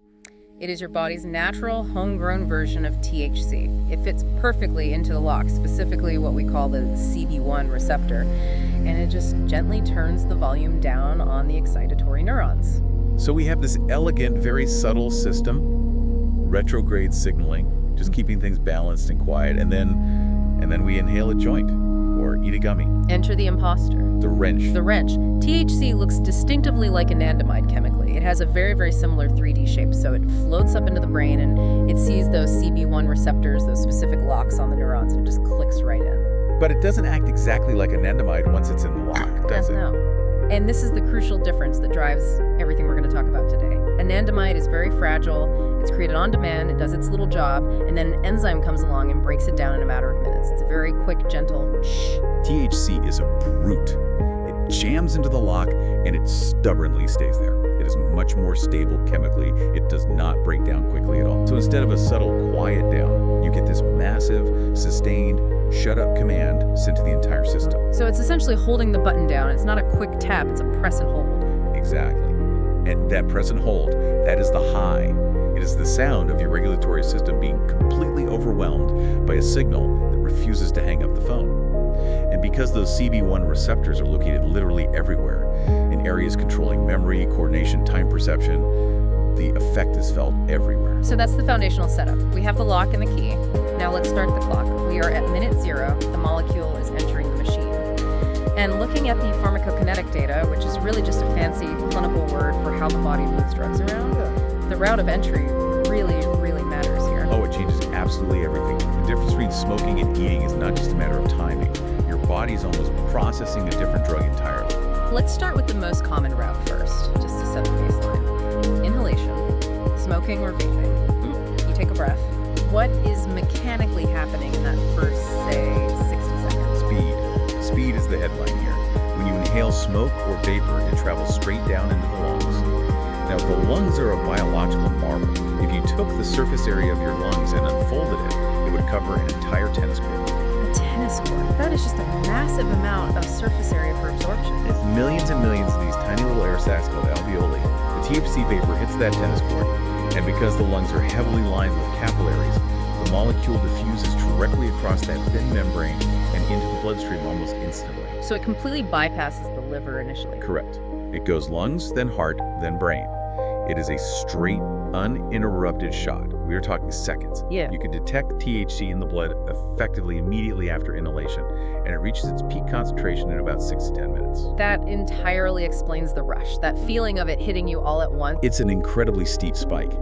Your brain goes from 0 occupancy on those CB1 receptors to massive, overwhelming occupancy in the time it takes to, listen to 1 or 2 songs. But the actual efficiency of smoking isn't that high, right? I saw numbers in the stack ranging from like 10% to 35% bioavailability. That's right. It's not perfectly efficient. A lot of the actual THC is just destroyed by the heat of the flame, a process called pyrolysis, where you just breathe it back out into the air before it has a chance to absorb. So you weren't getting 100% of the drug in the plant. But the fraction that you do get, It hits you all at exactly the same time. It forces the door open. Okay, now I want to compare that to the other major route. Yeah. The edible, the gummy, the brownie. I feel like almost everyone has an edible story where they drastically underestimated how it was going to affect them. Oh, absolutely. It's the classic, this isn't working, it's been an hour, I'll just take another one. And then 2 hours later, they're functionally unable to leave the couch. Why does that happen? Biologically, why is it so incredibly distinct from inhaling? Because biologically, you are actually metabolizing a different chemical by the time it reaches your brain. Wait, clarify that, because it starts as THC in the gummy, right? It starts as delta-9 THC. You eat the gummy, it goes down into your stomach, it just waits there while it's broken down, then moves in the small intestine. This whole process takes time, 30 minutes, 60 minutes, maybe 90 minutes, depending on what else you eat. But here's the critical junction. Before that nutrient-rich blood from your gut can go to the brain, it has to pass through a biological checkpoint. The liver. The liver. This is a process known as first-pass metabolism. The liver evolved to filter out toxins from the things we forage and eat. So it sees this delta-9 THC coming through, and it attacks it with enzymes, specifically a group called the cytochrome P450 family. Cytochrome P450. It sounds like a droid from Star Wars. Kind of functions like a little machine. Yeah. Grabs the delta-9 THC, breaks it apart, and converts it into a brand new metabolite called 11-hydroxy-THC. And this isn't just an inert waste product. Far from it. 11-hydroxy-THC is a beast. Compared to regular THC, it is significantly more potent. But much more important, it is more lipophilic and more permeable. Permeable to what, exactly? The blood-brain barrier. This is the highly selective wall that protects your brain tissue from foreign chemicals in the blood. Now, regular delta-9 THC crosses it, yes, but 11-hydroxy just glides right through. It has a much higher affinity for the receptors. So when you eat an edible, you aren't just getting like a delayed weed experience. You're actually flooding the system with a higher concentration of a substantially more potent, more psychedelic molecule, all hitting the brain at once after a long delay. Exactly. And that is why the edible high is so often described as heavier, much more body-focused, and almost hallucinogenic for some people. It is fundamentally a chemical conversion issue. You are experiencing a supercharged version of the drug, and because it has to keep processing through the digestive tract, it stays in the system much longer. Okay, so regardless of how it actually got there, whether it was the fast track through the lungs or the scenic conversion route through the liver, the molecule is now securely in the brain. Phase 1, the entry and the surge. What is biologically happening right now to create that subjective feeling of being high? Well, to really understand the high, we have to talk about the breaks. The break. Yes. Your brain maintains a very delicate, constant balance of neurotransmitters. Yeah. You have glutamate, which basically says go, and you have GABA, which says stop. Accelerator and brake pedal. Exactly. Now, usually GABA acts as a governor on your dopamine system. You have these dopamine neurons deep in the ventral tegmental area, the reward center of the brain. They want to fire. They love the fire. It feels good when they fire. But the GABA neurons are constantly standing there holding up a stop sign saying, not yet. Wait for something actually important. Wait for a high-calorie meal. Wait for a social success. Wait for survival positive actions. So GABA basically keeps us from just being blissed out by staring at a blank wall all day. It forces us to actually earn our dopamine. Correct. It ensures dopamine is strictly reserved for survival advantages. Now, remember what we said THC does? It mimics the ECS quiet down signal. Right, so it binds to the GABA neurons. It binds to the CB1 receptors located on those GABA neurons.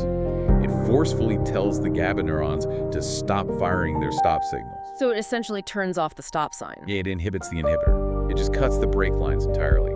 And the exact moment those GABA brakes are cut, the dopamine neurons in the reward center are completely unleashed. They just start firing uncontrollably. And that flood of unearned dopamine is the euphoria. That's it. That's the this feels significant signal. Even if you were literally just sitting on a couch eating dry cereal, the dopamine flood is telling your conscious mind, this is the most amazing, profound experience ever. This cereal is incredibly important. Which perfectly explains why everything is suddenly funnier, why music sounds deeper and more complex. Well, the music thing is interesting, actually, because that's also heavily related to sensory filtering. Oh. Your brain is, by necessity, a massive reduction valve. Right now, for instance, you are completely ignoring the feeling of your shirt resting on your back. You're ignoring the low hum of the air conditioner. You are naturally ignoring about 90% of the visual data coming into your peripheral vision. If you actually let all that raw data in, you'd be completely paralyzed by sensory overload. The ECS helps maintain that necessary filter. When a massive dose of THC hits, it lowers that sensory gating. The reduction valve just opens up. More raw data comes flooding in. You suddenly hear the subtle bass line in the song that your brain usually filters out as background noise. You notice the deep saturation in the colors of a movie. It's just awareness, like we said at the start, but it's an unfiltered awareness. But while your brain is having this profound sensory party, your body is doing something entirely different. We can't ignore the sheer physical side effects that happen almost immediately during phase 1. The classic red eyes, the cotton mouths, the racing heart. Vasodilation. That is the main biological driver here. THC causes smooth muscle relaxation in the walls of your blood vessels. They physically expand. So your blood pressure drops. It drops significantly.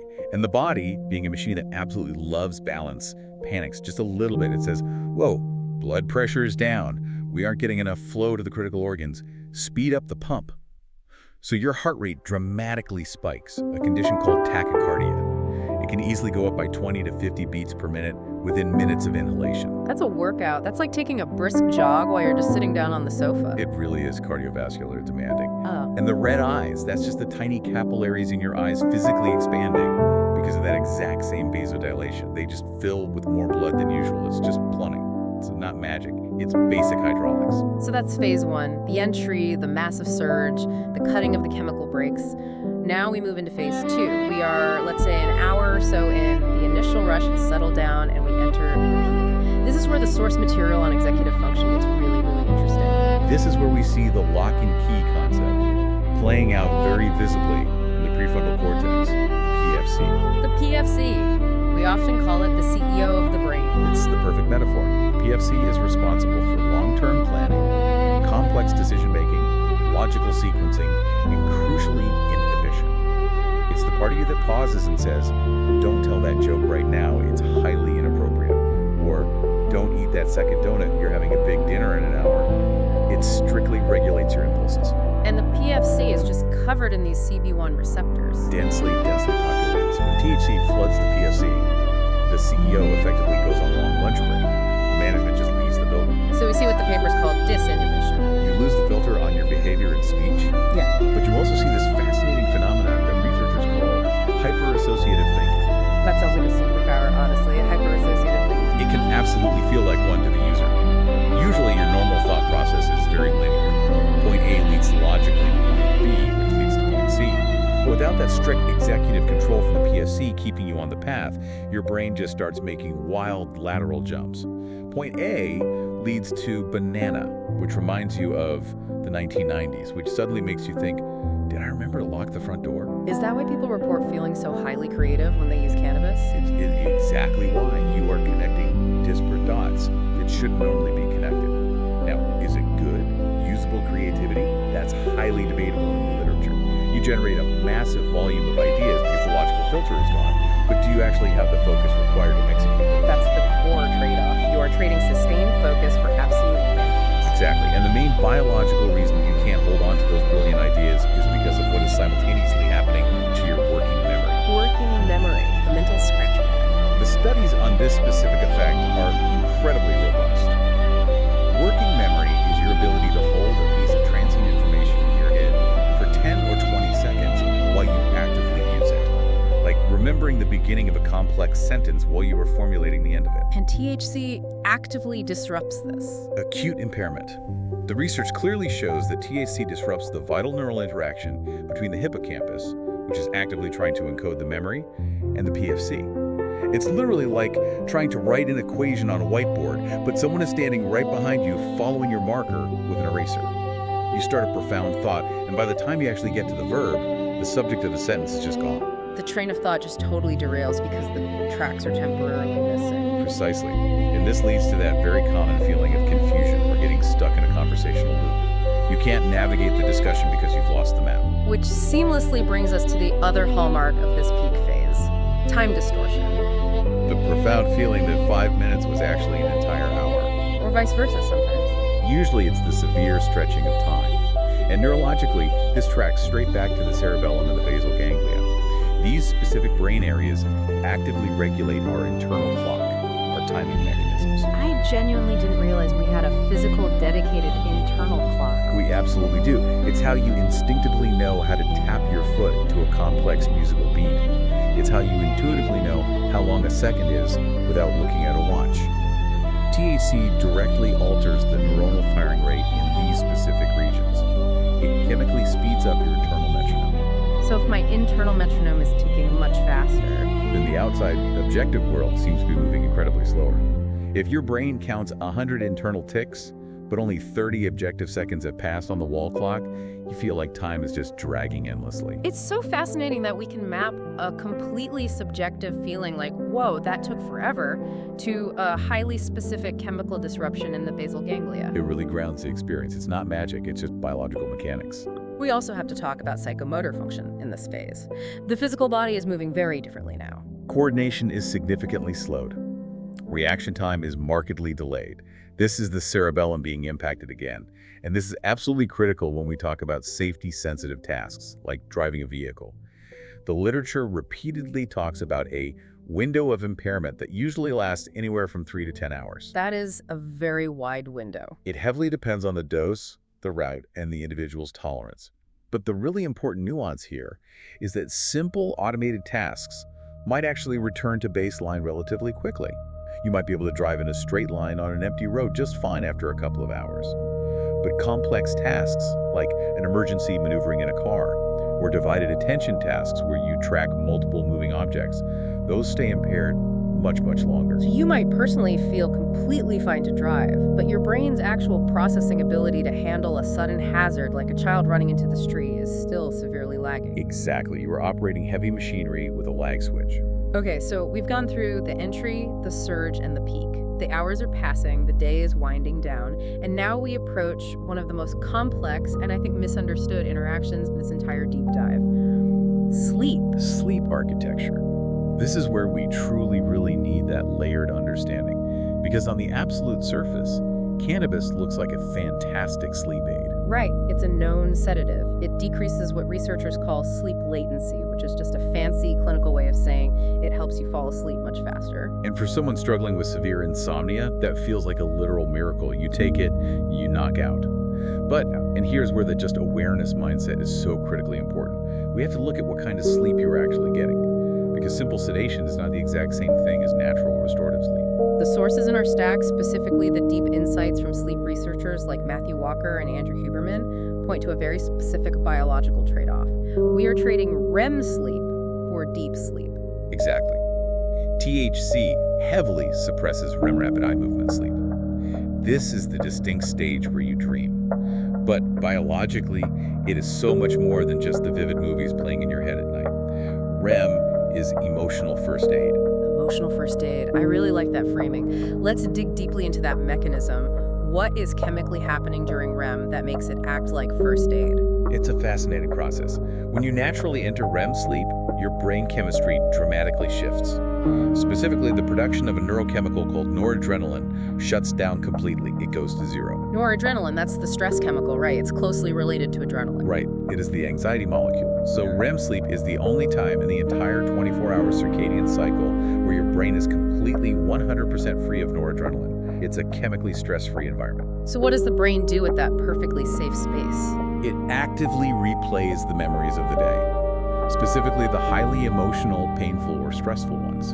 It reactivates the neural circuits of those memories. But because there is absolutely no noradrenaline present to trigger panic, it reprocesses them without the visceral, physical gut punch of anxiety. It essentially strips the emotional tag off the memory. Yes. Yeah. It takes a traumatic memory and meticulously downgrades it into just a memory. It is literally how we process human grief, embarrassment, and daily stress.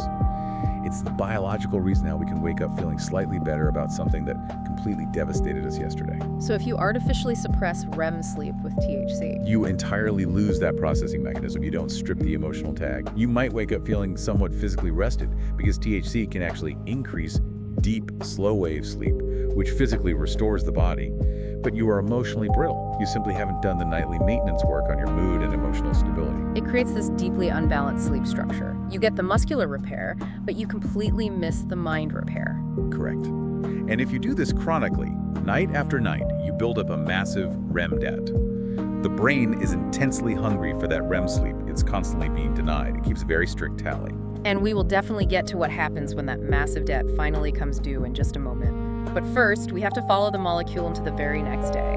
The user wakes up, they physically feel sober, but is the THC actually gone from the machine? This is a major, major misconception. If you drink alcohol, it's water soluble. Your body processes it, filters it, and it flushes out relatively quickly. Once you are sober the next morning, the alcohol is largely gone from your system. THC is entirely different. THC is highly lipophilic. Lipophilic, meaning fat-loving. It loves fat. It binds aggressively to adipose tissue, your fat cells distributed throughout the body. It gets stored there, it just hides in the lipid reserves. And then it very slowly, steadily leaks back out into the bloodstream over time. So even if you don't feel acutely high, there is a constant low level of THC slowly releasing from your fat stores back into your blood. Yes. And this creates what the scientific literature describes as the weed hangover or cognitive drag. It's not the sharp pounding pain of an alcohol hangover. It's this subtle fog. A subtle cognitive slowing. Exactly. The sources note that deficits in complex attention and psychomotor speed can easily persist for 24 hours or more after the acute effects fade. You might feel totally fine, but your mental processing speed is just a fraction of a millisecond off. It's that lingering ghost-like presence. So if you are a daily chronic user, you actually never really clear it out of the machine. You reach a continuous state of chronic saturation. You are just always perpetually in the elimination phase. And the sources mention this is particularly pronounced in the developing brain, specifically adolescents. We have to touch on this briefly, just for awareness. The human brain, under the age of 25, is still massively under construction. Specifically, that prefrontal cortex we talked about earlier. The neural scaffolding is still actively being built.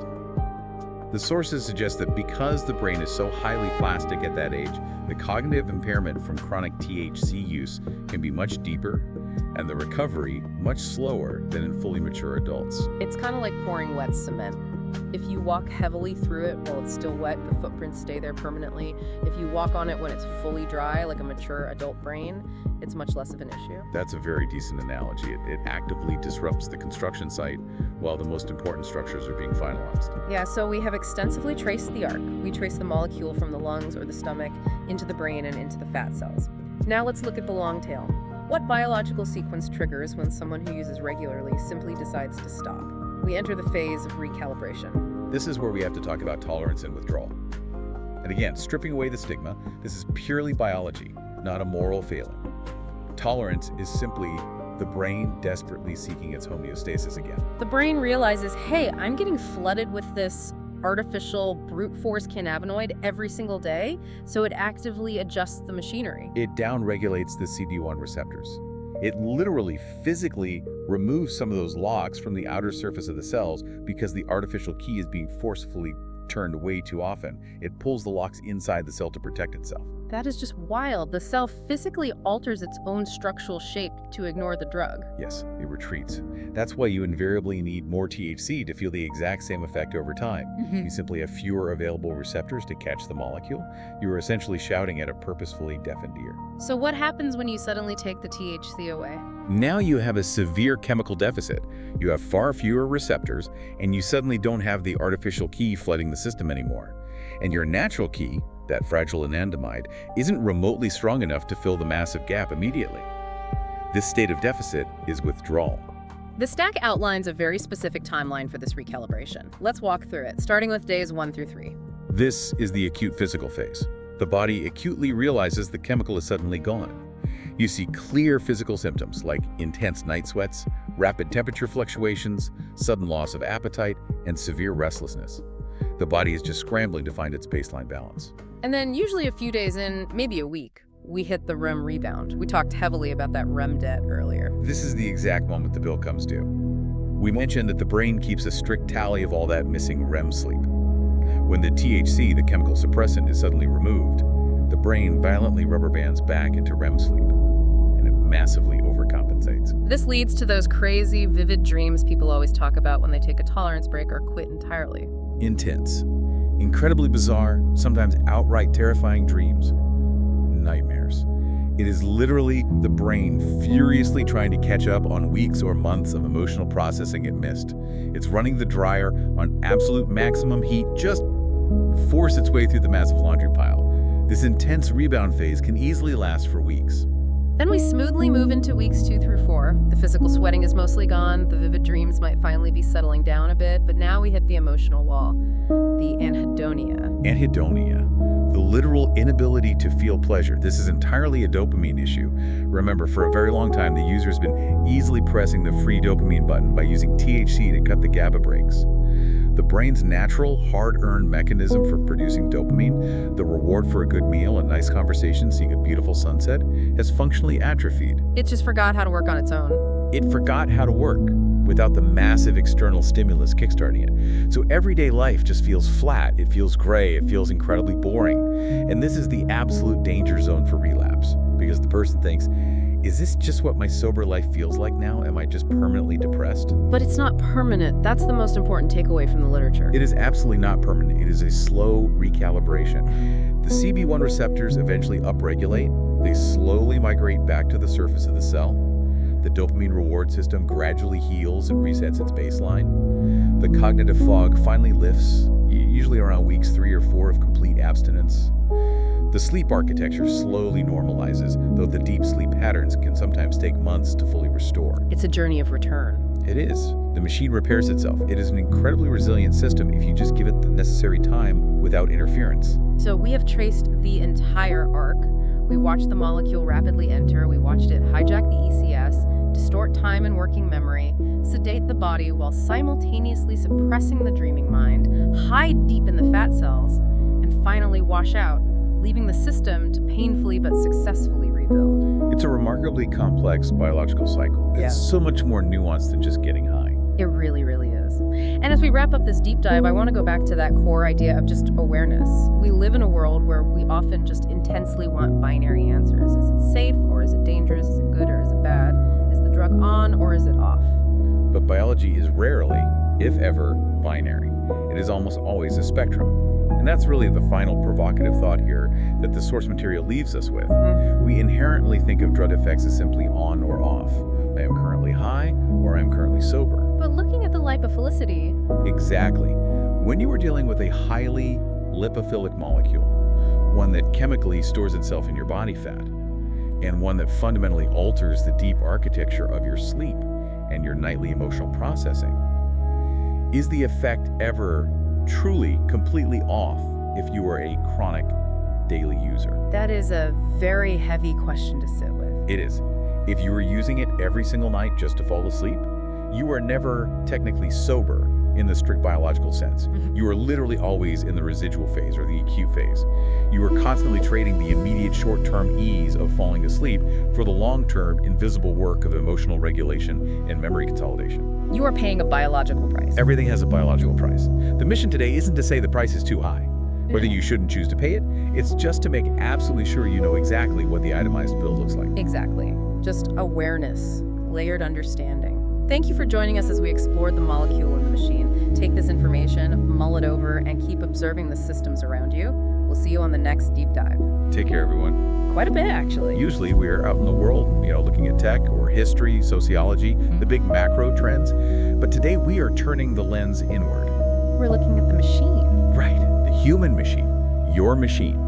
Specifically, we are going to trace the mechanical, the chemical, and the electrical cascade that occurs when you introduce cannabis into that system. And I want to be very clear about our mission for this deep dive right off the bat. That's super important, yeah. Because we have a massive stack of research here. Clinical studies, neuroimaging data, physiological breakdowns, and none of it, literally none of it, is interested in your politics. No. The data does not care if you think cannabis is some miracle cure sent from the heavens. And it doesn't care if you think it's a societal scourge either. The data just tracks the molecules. Exactly. And that is what we are doing today. We are stripping away the culture war, the stigma, the hype, to look strictly at the physiology. No hype, no moralizing, just awareness. Just awareness. We are calling this a layered understanding. We want to build this up layer by layer, soft, repetitive. We start at the surface, right? The things you can see in the mirror. The visible stuff, yeah. Then we move inward, through the bloodstream, into the heart, down to the stomach, up to the executive centers of the brain, and finally into the architecture of your sleep. It is a journey from the visible to the invisible.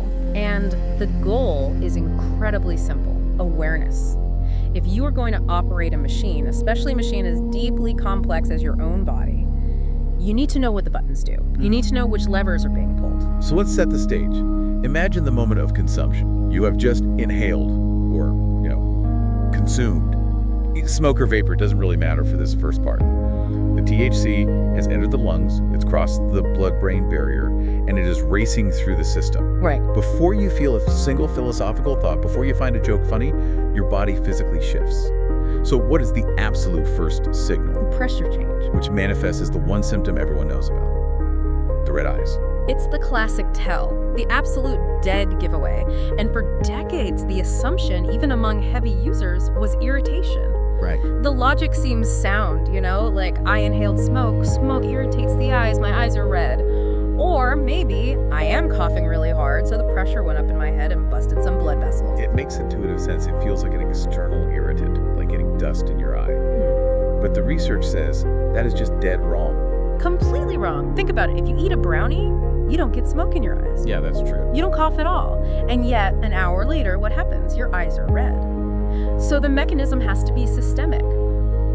It's not local. It is not about what touched the surface of your eye. It is about what is happening in your blood. Okay, so what is the mechanism then? Why does this specific molecule change the color of the sclera, the white part of the eye? It is a cardiovascular event. It's called vasodilation. THC creates a significant drop in blood pressure. It acts as a vasodilator, meaning it relaxes the smooth muscle walls of your arteries and your capillaries. When those walls relax, the vessels widen, they dilate. Let's unpack this for the listener. The pipes get bigger. Exactly, the pipes get bigger. Now look at the eye. The eye is completely full of tiny microscopic capillaries. Usually they're so thin and constricted that they are basically invisible against the white background. Right, you just see white. But when your systemic blood pressure drops, the body tries to compensate. It increases flow to certain areas to maintain equilibrium. So those ocular capillaries dilate. They expand to allow more blood through, and suddenly they are visible. So the red eye isn't irritation at all. It is literally a window into your circulatory system. Yeah, you are seeing your own blood vessels expanding in real time. Precisely. And this is actually a really important insight. The redness is a visible proxy for your blood pressure dropping. That is exactly why cannabis was so famously used for glaucoma. Oh, right. I remember that being the huge medical justification back in the 90s. Like, oh, it's for my glaucoma. And biologically speaking, it works. Glaucoma is characterized by high pressure inside the eye, intraocular pressure. If you dilate the vessels, you lower that pressure. The redness is just the side effect of the pressure release. It is the visual evidence that the pressure valve has been opened. So we have this immediate visible shift, vasodilation. But that pressure drop isn't just in the eyes, it's happening everywhere in the body. And that explains the sensation of the body high, doesn't it? It really does. Users very often report feeling heavy or grounded or maybe slightly dizzy. That isn't magic, it is physics. Your blood pressure is lowered. Gravity literally has a slightly stronger hold on your circulation. You are physically experiencing a depressurization event. A depressurization event. That's a great way to put it. Which brings us to the second visible marker, the mouth. Cottonmouth, or xerostomia, to use the medical term from the source material. This is another one where the common knowledge is generally completely wrong. People think, oh, the hot smoke dried out my throat, I am just dehydrated. But again, you can drink an entire gallon of water, and your mouth still feels like sandpaper. It feels different, it feels tacky. That is because it is not dehydration, it is a neural blockade. This is one of the most fascinating aspects of how deep the endocannabinoid system goes into our basic functioning. Your submandibular glands, those are the glands under your jaw that produce the vast majority of your saliva. They are absolutely packed with cannabinoid receptors, both CB1 and CB2 receptors. Why would our spit glands have cannabis receptors? That seems like a really strange design choice by evolution. Well, the endocannabinoid system regulates homeostasis. It regulates balance across the whole body, so it regulates pretty much everything. But when you introduce external THC into the system, it binds directly to those receptors in the glands, and it acts as a brake. It blocks the parasympathetic signal. The rest and digest it. Exactly.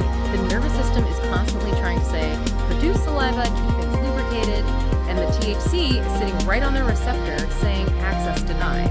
It basically turns off the tap at the main line. So you are chemically inhibiting your own body's ability to lubricate your mouth. You are, and that is why the actual texture of your mouth changes. It is not just dry, it becomes sticky. You lose the serious saliva, which is the watery stuff, and you are left with only the mucinous saliva, the sticky stuff.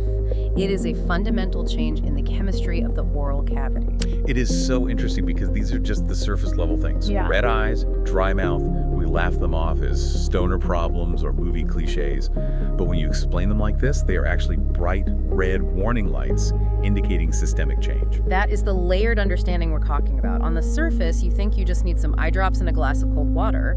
But one layer down, you realize your entire cardiovascular system is dilated and your autonomic nervous system is being hijacked at the granular glandular level. Layer by layer. Okay, so we have covered the surface, the eyes are dilated, the mouth is chemically shut down. Now we need to go deeper into the machine. We need to go to the engine room, the heart. Yes.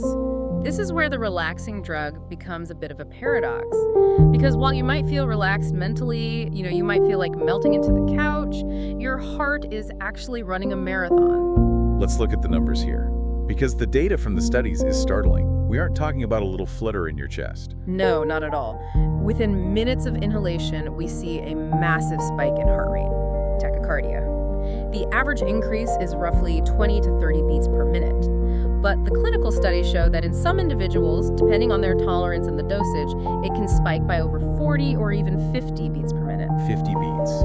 That is the difference between sitting completely still on the couch and actively jogging a 5K. It is. If your normal resting heart rate is 70, you could be sitting there watching TV at 120 beats per minute. You are physiologically exercising while staying completely motionless. But why does the heart do that? We just said the blood pressure drops. Shouldn't the heart slow down if you're relaxed when the pressure is low? It is a compensatory mechanism. Think about the plumbing analogy again. The pipes, your veins and arteries, have widened due to the vasodilation we talked about. The overall pressure in the system has dropped. So, to keep the blood moving effectively to the brain and the vital organs, the pump, which is your heart, has to work much faster. It has to cycle more frequently to maintain the necessary flow in a low-pressure environment. I see.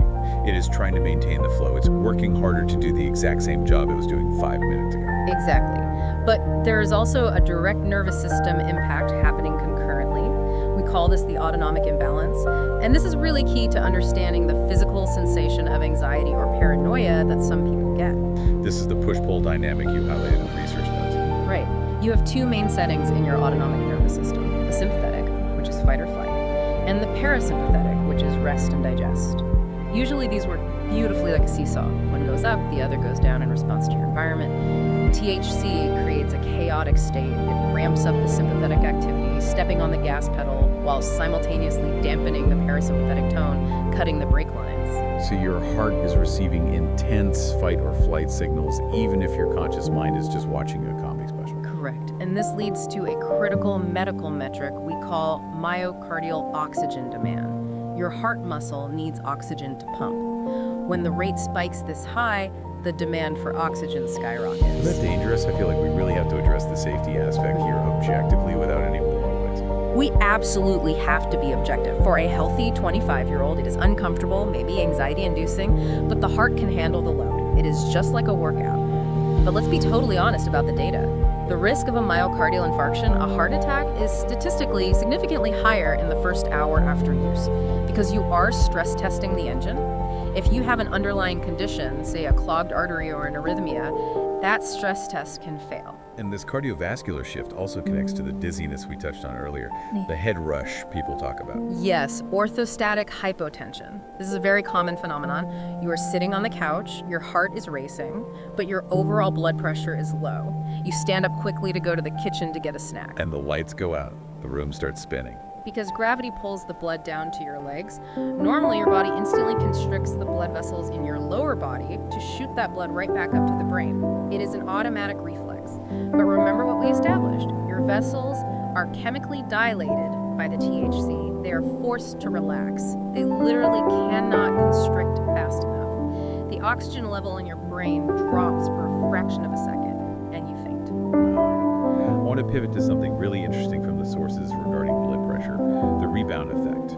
Because we usually think of cannabis as lowering blood pressure. That's the whole point of the relaxation. But the data on what happens when heavy users stop is wild. This is the withdrawal hypertension phenomenon, and it speaks to how incredible the human body is at adaptation. If you are a chronic daily user, your body gets used to the THC constantly lowering your pressure. But the body hates imbalance.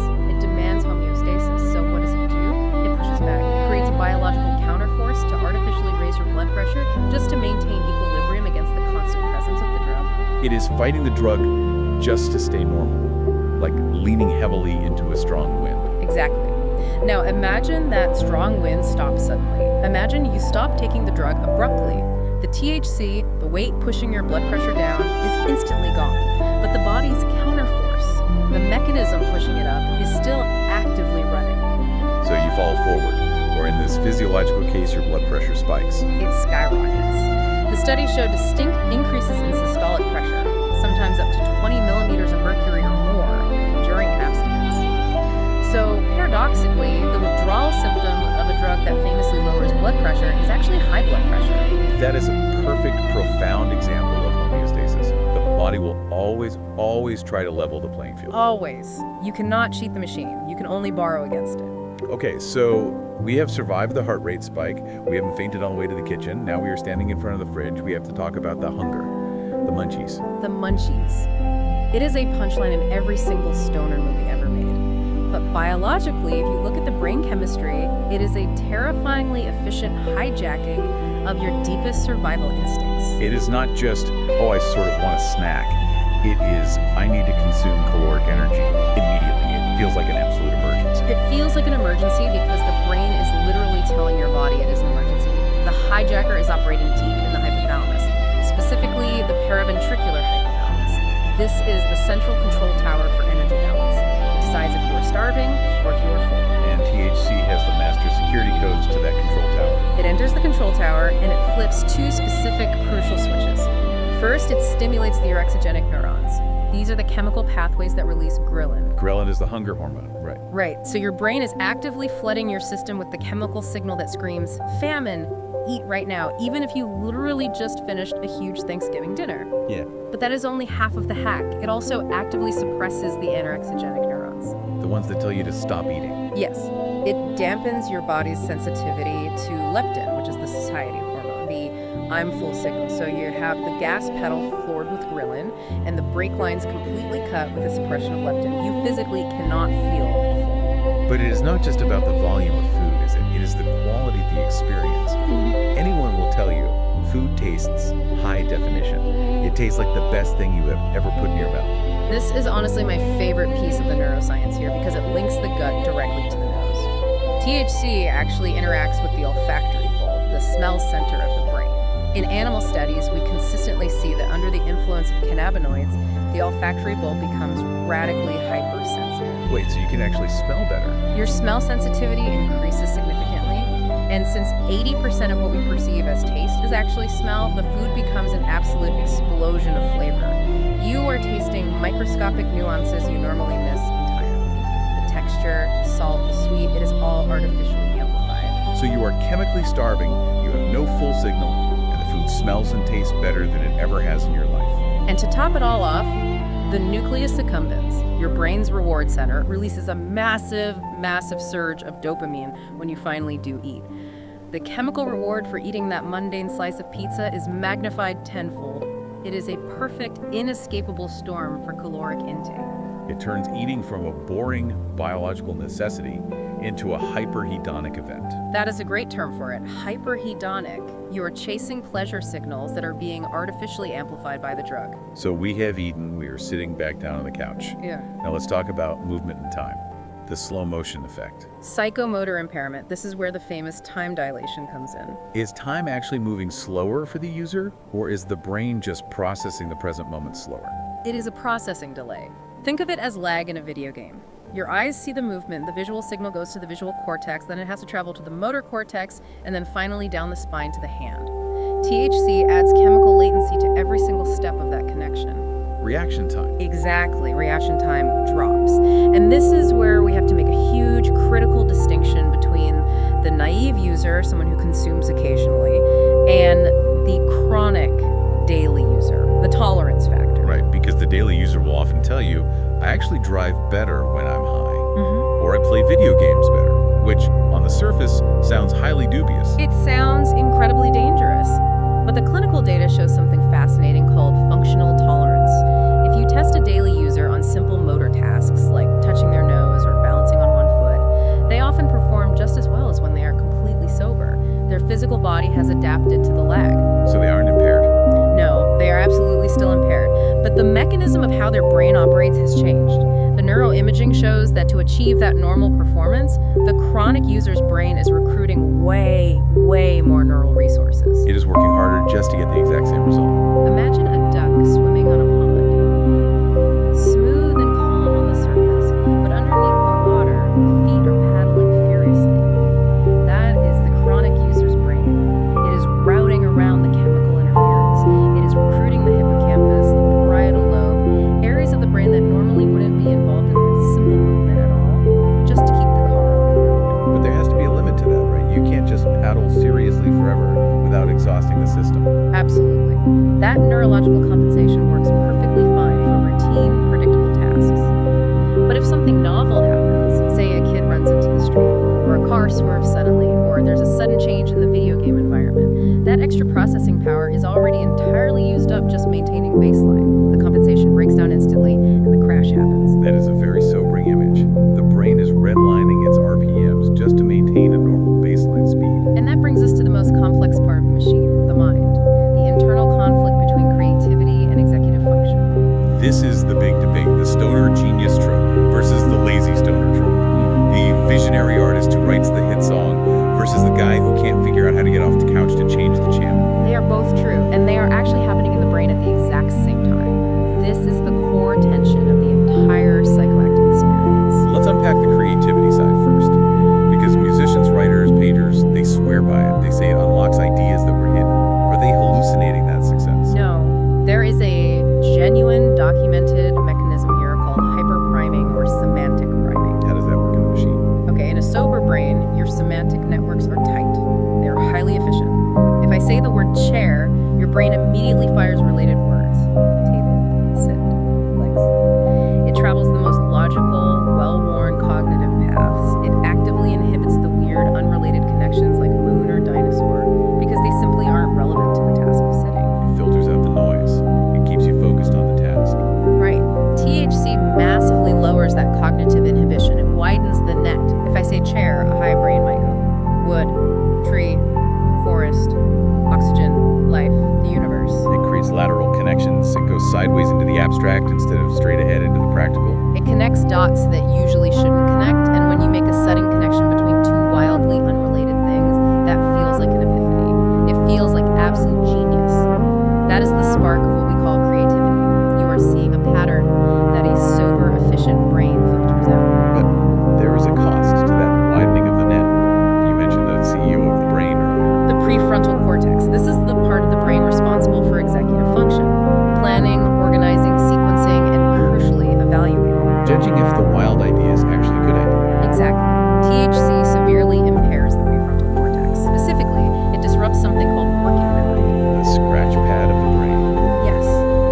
Working memory is your ability to hold a piece of information in your mind while you actively manipulate it. It is remembering the beginning of a complex sentence by the time you reach the end of it. Under the influence of THC, the mental scratch pad gets very small and it gets erased very often. So here's the tragedy of the cannabis experience. You have the hyper-priming generating a million wild, novel, lateral ideas. But the manager who is supposed to write those ideas down, organize them into a coherent business plan, and decide which ones are actually garbage, that manager is completely asleep. So you have this storm of ideas, but you can't catch them. Or worse, you think a fundamentally bad idea is brilliant because your evaluation software is completely offline. That is the metacognition trap. You feel profound. You feel like you have solved the riddle of the universe. But if you record yourself and listen back when you were sober, you very often find that the genius idea was actually just circular logic, a really loose word association, or just complete nonsense. You traded structure for novelty. Traded structure for novelty. That is the key takeaway there. A layered understanding of the mind. It is, and for some specific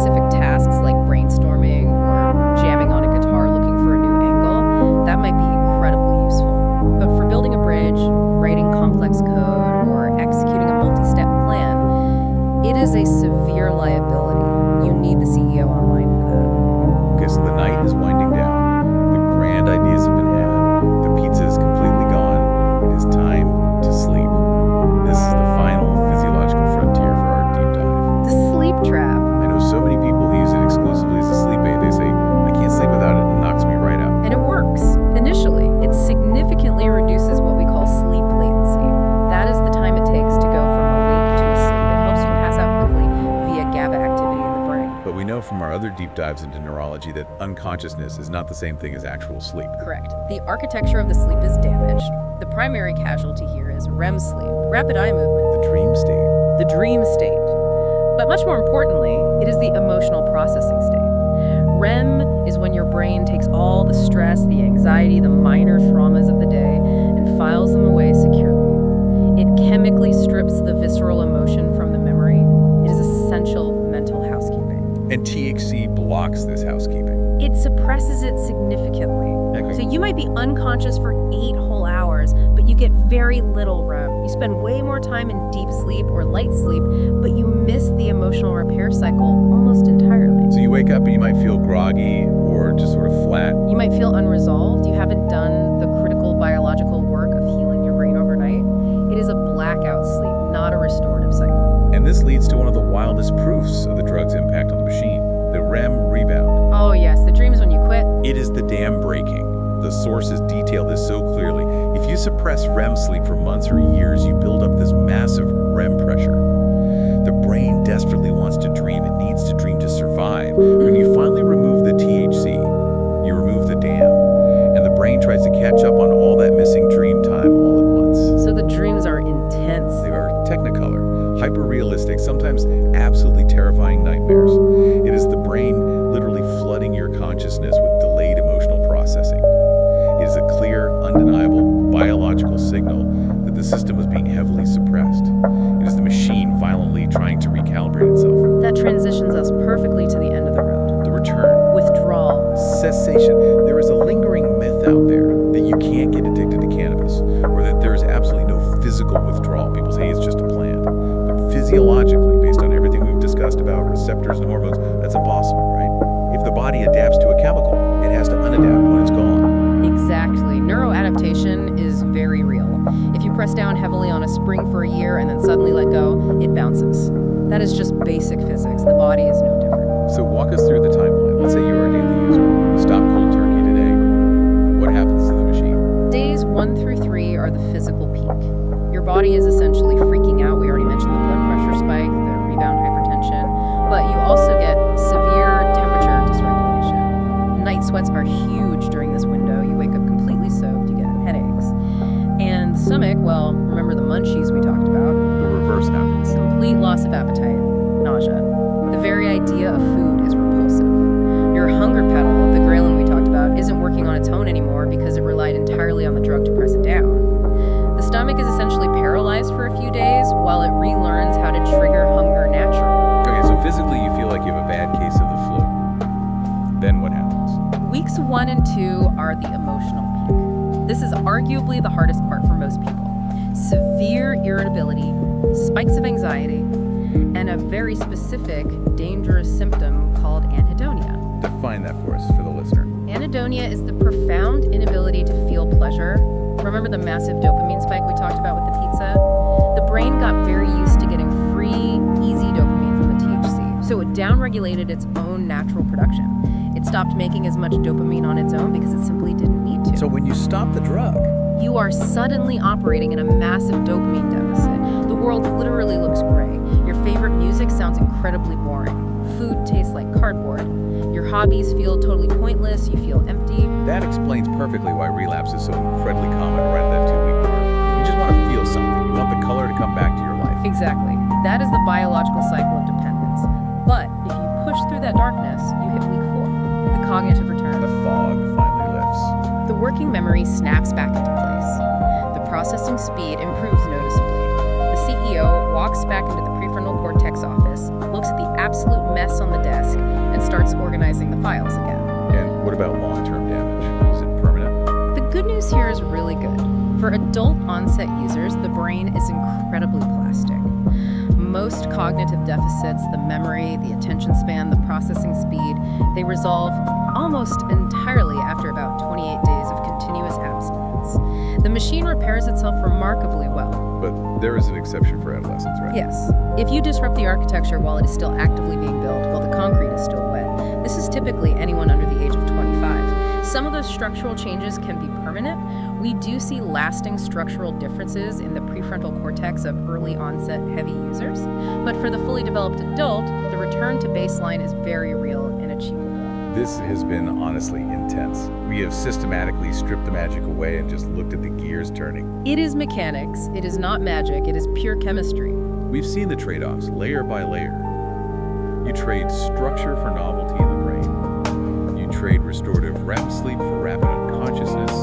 You trade acute bodily relaxation for cardiac stress and rebound hypertension. Every single drug is a trade-off. There is no free lunch in human biology. So I want to leave the listener with that final provocative thought you had in your research notes. Yeah. The idea of supersensitivity. Right. I kept thinking about the working harder concept we discussed with the chronic user's brain, the duck paddling furiously. If the chronic user's brain is working so much harder just to maintain a normal baseline, if it is constantly lifting heavy mental weights just to walk normally, what happens when you finally take the weights off? When you get entirely sober. Do you just go back to normal? Or, for a brief, fascinating period, are you actually sharper than normal? Do you experience a cognitive rebound where your processing speed is actually supercharged because your brain is still pushing incredibly hard against a chemical resistance that isn't there anymore? Like a baseball player, swinging a heavy-weighted bat in the on-deck circle and then stepping up to the plate and picking up the regular light bat. The swing feels incredibly fast. Exactly that. Is the newfound clarity of sobriety just a return to baseline, or is it actually a temporary form of cognitive supersensitivity? The truly fascinating question for anyone who is stepping away from the machine to ask themselves as they recover. A massive topic, handled with absolute precision. No moralizing, just mechanics. Thank you for this deep dive. My pleasure entirely. And to you, the listener, know your machine. We will see you next time.